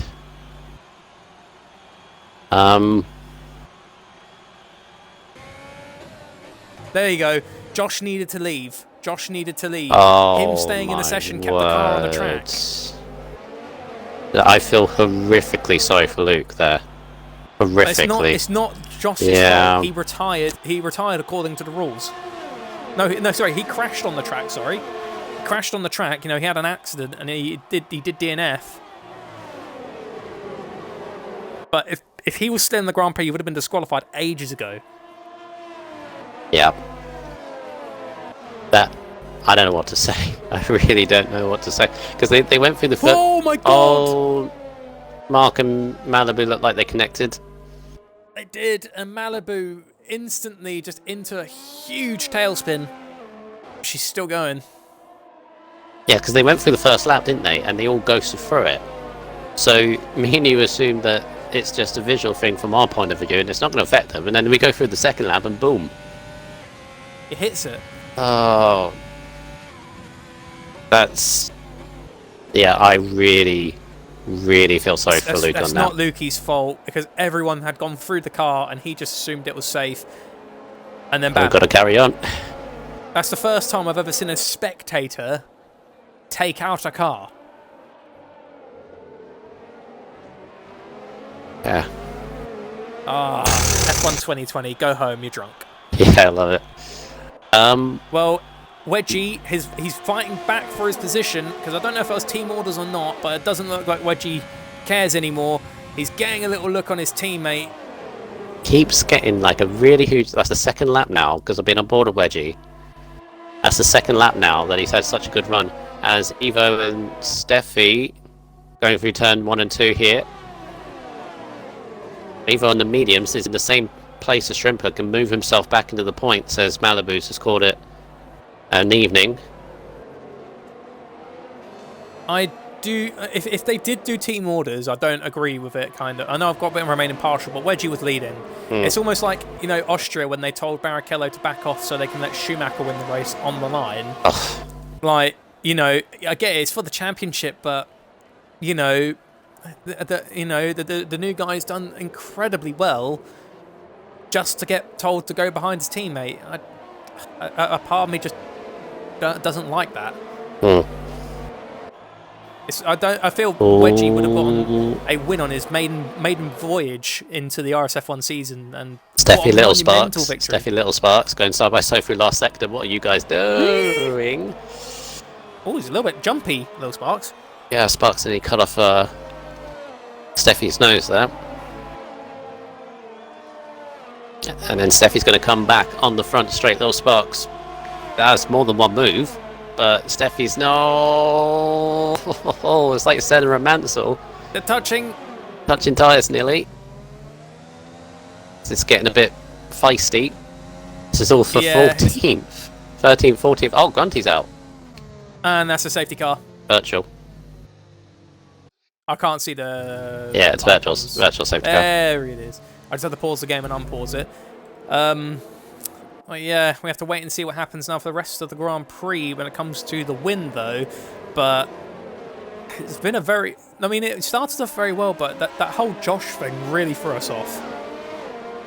Yes, I've never ever seen that before.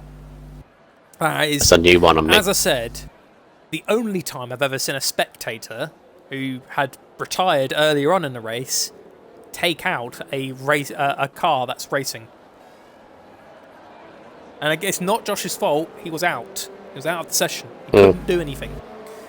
But it seemed like when he was playing around in spectating mode... They didn't retire the car. He had to leave the session, didn't he? Completely. Yeah, and then it got the car off. Well, exploded it. It was really weird. I like that. He just left the game and the car just went... Here comes Wedgie again. It's so... Oh, and then he's backing off. They've got to be careful. They've got to be really careful because Milan is there. And Dan, if Wedgie's quicker than Wedgie's quicker than Slee, he needs to do it now because hanging back Mark's retired is costing as well. him time. Ooh, that was from FFR Milan. Oh, not FFR Milan. From Wedgie, sorry, defending, keeping the Ferrari back, and forced the Ferrari to concede his choice of battling, and that's allowed Dangerous Dan to get back into contention. Yeah, I think the strategy call they've made by Alfa Romeo has costed Wedgie the win, and has actually put him under severe pressure from FFR Milan and Dangerous Dan. Breezy's dropped back a little bit. Stidgen's up there in 6th as well, looking pretty good. Waiting on this, and if all this gets messy, got all the guys behind, which includes Shrimper, is still working on these medium tyres coming through. And now we move on to the next lap. We've got a car down the back of the grid. That's Mark's. No, that's Mark's car. Sorry. I panicked. These front 5 have gapped Stygian in 6th at the moment. Wedgie again. He's constantly getting a look, but I think it's because he's following team orders. He just can't do it. But look at him. He has the pace. He can take Slee. But he's just doing what he's told, and I don't like that. He should be given the free reins. Oh, Steffi's off. Steffi's off into the wall turn 2. No, not out though. He's not got damage. He can keep going. Yeah. Did he just reset the track? No. That was they handbraked it. Right. Reversed it, then handbraked it. I respect Alfa Romeo trying to maximise their points, but Wedgie needs to get going. Otherwise, it could cost them the 1-2. Saying that, Milan's dropped a little bit away. Yeah, they keep playing the team game here. Milan and Danger Stan. Well, Danger Stan's got a penalty. That penalty's going to haunt him, I feel. Going to drop him out of this. It could even drop him back behind Stygian and even the pat behind him because they're not far away. Get back on board with Wedgie for the moment. He's looking quick again. Catching up to his teammate. Primus, according to Millsy, who is team principal of Alfa Romeo, there are no team orders, never have been. Oh, Shrimper and Sturridge making contact. Shrimper almost flies off the track, but manages to save it. Has made him vulnerable for DRT Evo, who's taken 10th place. But the thing is something's happening between the Alfa Romeo because Wedgie was clearly leading, and he's hesitating from taking the lead. Maybe it's his own. If he's doing that at his own will, fair play, but he's hesitating. You can clearly see he is. He could have easily have passed Slee a while ago, but he's not doing it. We'll soon find out if they both end up on the podium.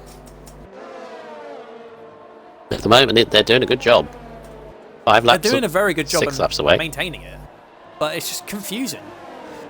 Meanwhile, Dan and Milan have fallen down, so it is buying the Alfa Romeo's time. But if Jay Slee's not pulling, there goes one shot, and it's too late for a safety car or a virtual. So it is how it is. There you go. Looks like Wedgie has got the DRS assistance on his teammate.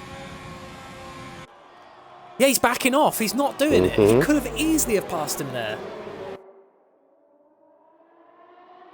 Oh, I don't like that. Such new talent. It's his own choice, apparently, according to everyone in the chat. It's his own choice.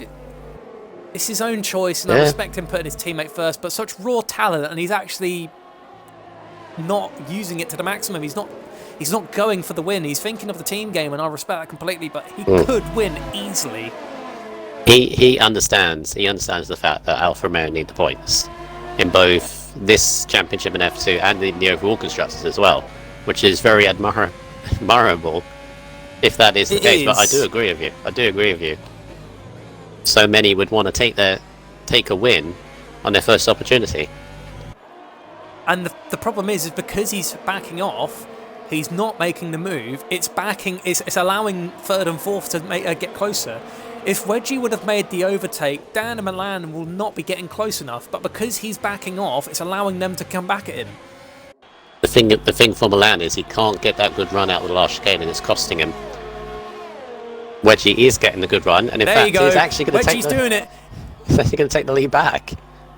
That's it. Well done to Wedgie for taking the lead of the Spanish Grand Prix after hesitating a few laps. He eventually made the pass on Jay Slee because it looks like Jay Slee just wasn't pulling away from the front of the pack, and Wedgie was just slowing down and waiting. Oh, this has opened up a real can of stuff in the chat because Gravedigger's now saying, "Why race at all if you're not going to race to win?" Which, that's a fair point there. It's highly debatable, isn't it? But yeah, because you could clearly see Wedgie has the pace, and he's taken a lead and shown it. But I think 4 or 5 times I counted alone, he backed off. Oh, and he's backing off again. What? This is ferocious team play. Oh, here comes Dan! Oh! Dan, what are you sticking your nose in? He's making contact with the Ferrari. Whee! Oh my god! Oh, Dan. Oh, Milan Dan moving and across. Eesh. And that's just given the Alfa Romeo just a chance to breathe. Tiny bit of breathing space, but again, if Wedgie's backing off, it won't be long until they catch up again. Well, they still got 3 more laps to do. Oh, he's doing it again. It frustrates me so much. I want to see them race.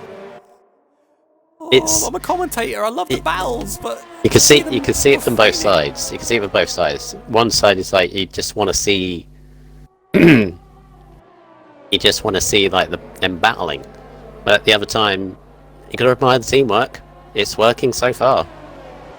It's working so far, but as I said, Wedgie backing off is just making Milan an even bigger threat. Meanwhile, in all this, Sinkdan has managed to get by Stygian to move into 6th place, the lead of the...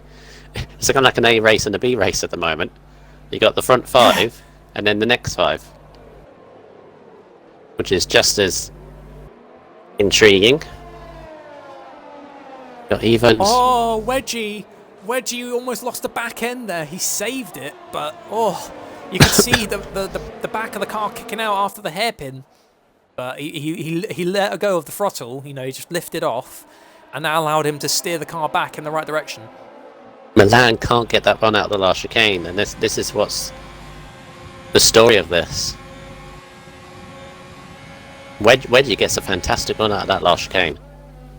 He could have easily have made the pass, and here we go. This muddy Shrimper and Sturridge. No, Sturridge and Stygian into turn 1. Sturridge went down the inside on Stygian in the McLaren. Sturridge moves into 7th position, but he has got that penalty. He needs to get going, otherwise he's going to fall behind both those McLarens. Yep, Stygian muddy. Shrimper's still there, and those mediums haven't really made any gains. Neither has Evo, to be honest. Lil Sparks is actually challenging back at Shrimper there. No, sorry, Lil Sparks is challenging at Evo, sorry, not Shrimper. Steffi, he's way far down the back of the grid. Ooh. Dan had a look again through turn 10. 1.5 laps to go. There's one more at the end of this. Then we can find out what the Alfa Romeo are doing, because it's the penultimate lap of the Grand Prix, the final lap, and the pack is still close together. The only driver who doesn't look like they're going to get onto the podium is Dangerous Dan, because he's the only one out of the top 5 who has a 3-second time penalty. And because of Wedgie backing off, Milan is in the DRS and gaining incredibly. Milan, for once, actually got a good run out of the last chicane. So now on this lap, this last lap, is going to be right up their gearbox. Dangerous Dan needs to go for Brokes here. He needs to make the move this lap, or he could be saying hello to P5, because Breezy's holding it in very nicely with this. He knows that at least one person in front of him has a penalty, but right now the person who's interesting in this battle is not just Wedgie, it's Milan. Milan is noticing Wedgie's hesitation. Just got the last chicane at the end of this straight. Dangerous Dan looking for a move. It's Wedgie round the outside takes the lead of the Grand Prix once again. Oh my God, Dangerous Dan Dan makes the switch back. Dan, what are you doing? Why is Dan sticking his nose? Oh my God, that Ferrari! What's happened to Slee? Oh no, it's on the inside. Slee's falling back. He's fighting like... Oh my God, there goes the Ferrari! He's just hold them off. And it's going to be Wedgie to win. Jersley second. Wedgie on his debut for the Alfa Romeo team wins the Spanish Grand Prix after probably one of the most weirdest Grand Prix I've ever watched in my life. Jay Slee second, Milan third, Breezy fourth, Dangerous Dan fifth, Stygian sixth, Muddy Biscuit seventh. A good recovery drive, by the way, from Muddy Biscuit. Shrimper eighth, very good drive from Shrimper as well. Sparks 9th, Sturridge 10th, and then out of the points is Sink Dan in 11th, Evo 12th, and Steffi Weffy Gamer. He's not even hit the chicane yet. He's still getting there. I think he got damaged and then pitted towards the end. What happened to Slee though? Because after hairpin, he let Wedgie go, but then he failed to get on the power quick enough to keep Milan behind him, and is actually almost about to lose second place. Momentum, I think it was. The momentum that he had to allow Wedgie back through on the edge of that corner then cost him all of it. Then I reckon Milan would have had Gasly if Dan hadn't went for the move in turn 10, because it interrupted Milan a little bit. Milan still then had to go for the last chicane. Gasly back shoved him off and said no. But great, it's again, as you say, weird, but it worked. It's an Alfa Romeo 1-2, bag of points for them in F2. Gasly's got his first podium of the season, actually, and Milan gets a good result in the Ferrari as well. It's a Ferrari engine podium as well, just to top it all off. The first time I've ever seen a Ferrari engine domination on the top three, as Wedgie takes the win from qualifying second. Gasly gets second place, FFR Milan third, Breezy fourth, Dangerous Dan fifth, Stygian sixth, Muddy seventh, Shrimper eighth, Lil Sparks ninth, Starridge 10th, 11th is Sync Dan, 12th is DRT Evo, 13th is Steffi Weffy Gamer, and then in the drivers that were out of the session, Rippling One Shot on 14th, Magic Marks 15th, Grunty 16th, Malibu 17th, Lukey 18th, and unfortunately he did DNF due to the stricken bug where Josh's car was sitting on the grid even though he was not driving on the track.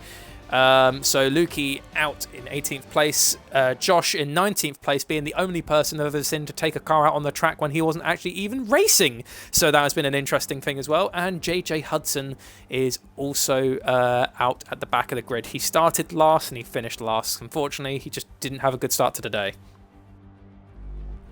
Despite the good start off the grid, though, because he was like 9th at one point, I think he was.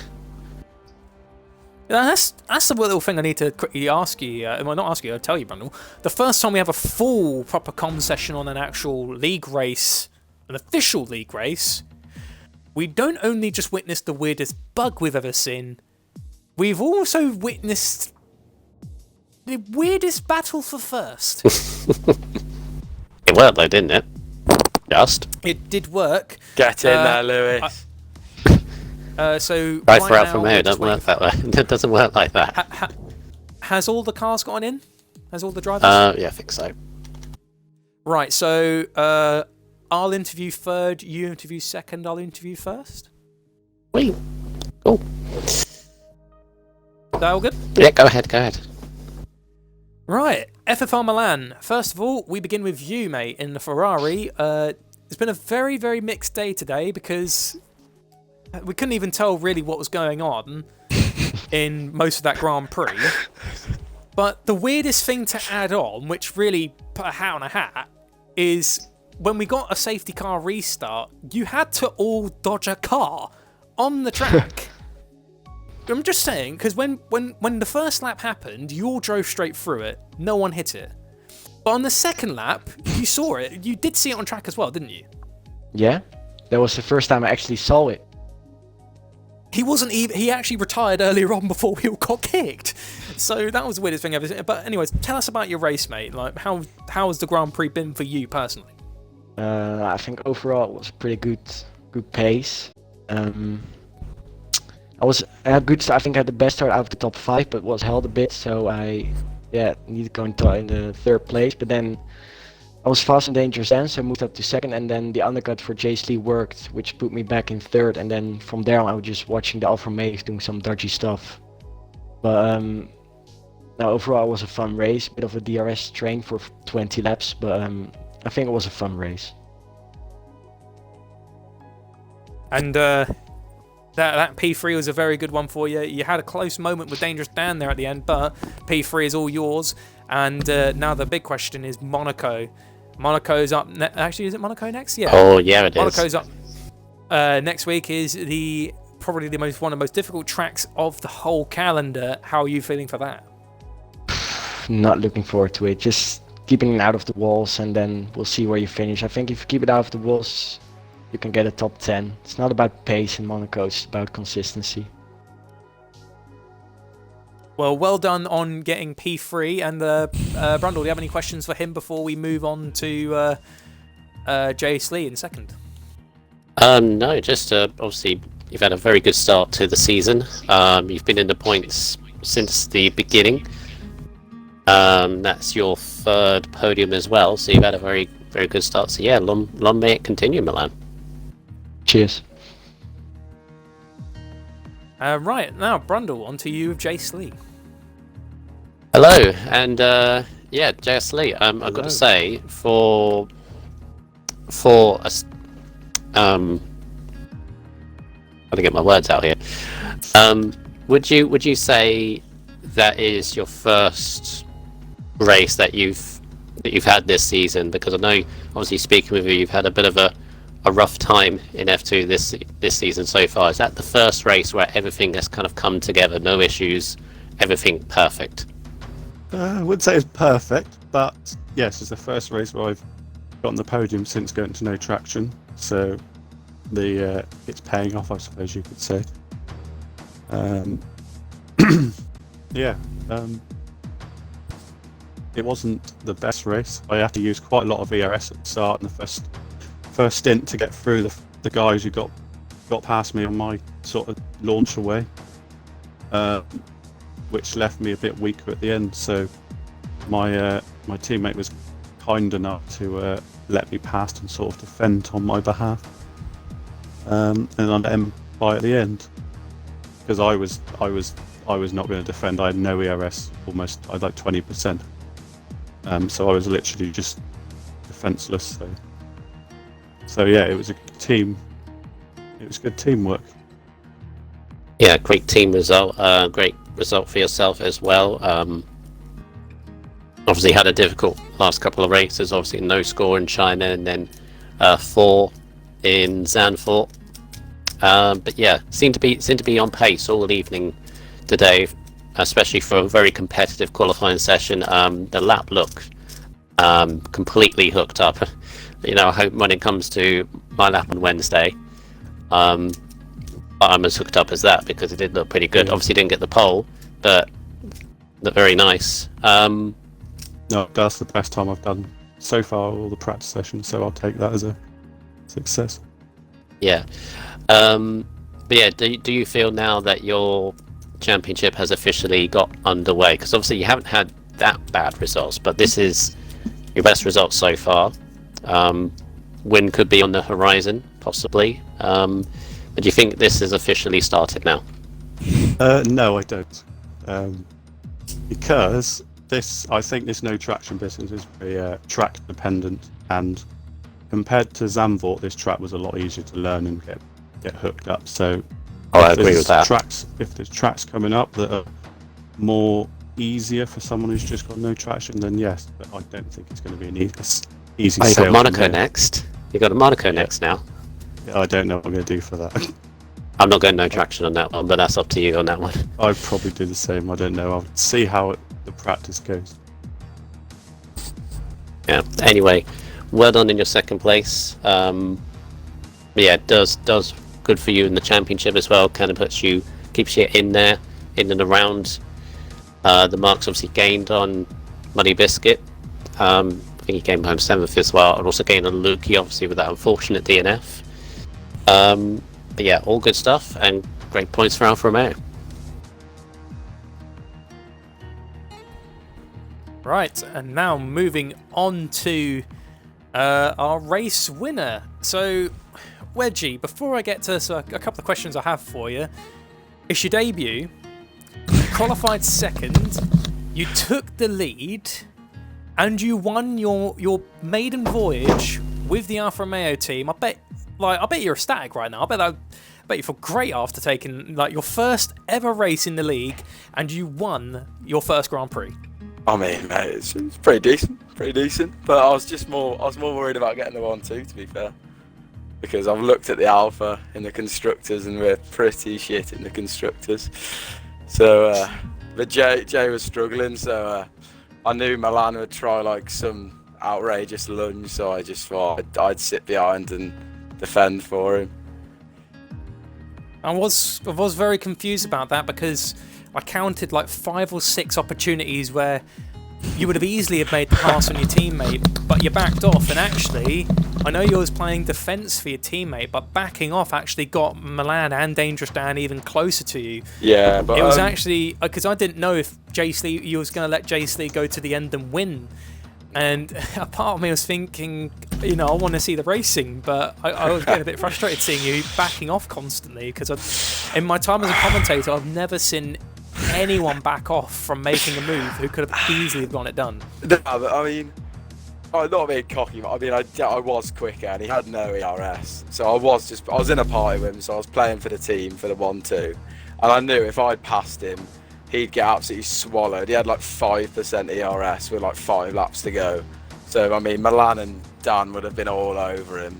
And I know Milan ain't going to give him any room for anything. So, I mean, he would have been hung out to dry. So, I just sat there because I had loads of ERS. And we respect the the teamwork that you both put in, because in the end it got you both exactly what you wanted, a 1-2 for the team. Exactly. And in the end, Lee almost got caught out there, but managed to hold it in the end. But yeah.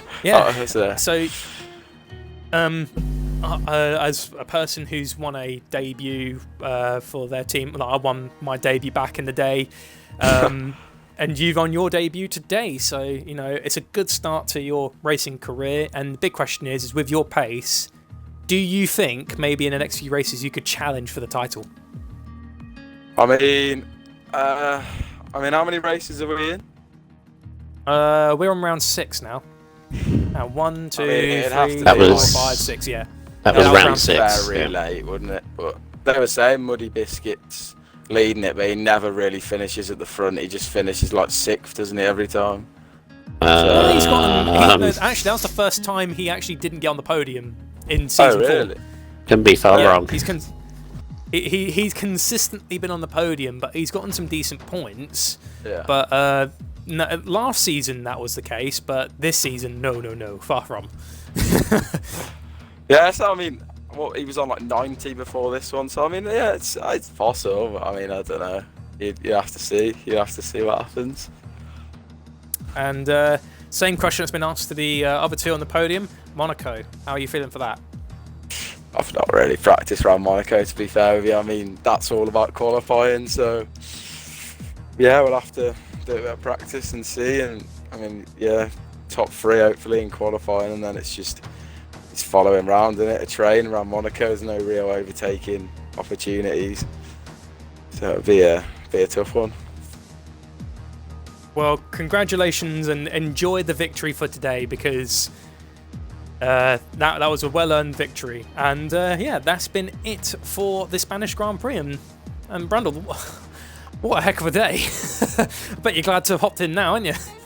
That was an experience. Take obviously the glitch car out of the way. Take the it's kind of difficult to describe the battle for the lead, isn't it? When you had the teamwork. I'm not bringing the teamwork down. I mean, it's great. It's great to see it. You rarely see it, especially when everyone is so competitive. And as an Alfa Romeo driver myself, why am I complaining? Because it's 1 and 2. It's a good points for my team. But yeah, take all that to one side. There was still some good battling. It was intriguing to watch. Maybe not for tyre strategy, because everyone pretty much did the same. Safety car kind of kept it there. Virtual safety cars kept it there as well. So it was good. It was intriguing to watch. Yeah, I can't complain. And it was a pleasure to be in the console box. Yeah, it's great working with you once again, and for once on a full session during an official Yay. race. And that has been it for the Spanish Grand Prix. Just to go over the classification one more time before we wrap up for tonight. In P3 was FFR Milan in his Ferrari. Second place is Lee in his Alfa Romeo. And to take the win today in the Spanish Grand Prix is Wedgie in his Alfa Romeo.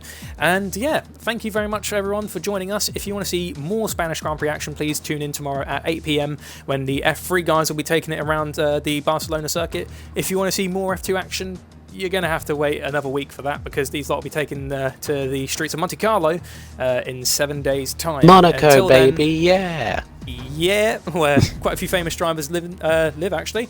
But yeah, in the meantime, everyone, please take care, stay safe, and have a good evening.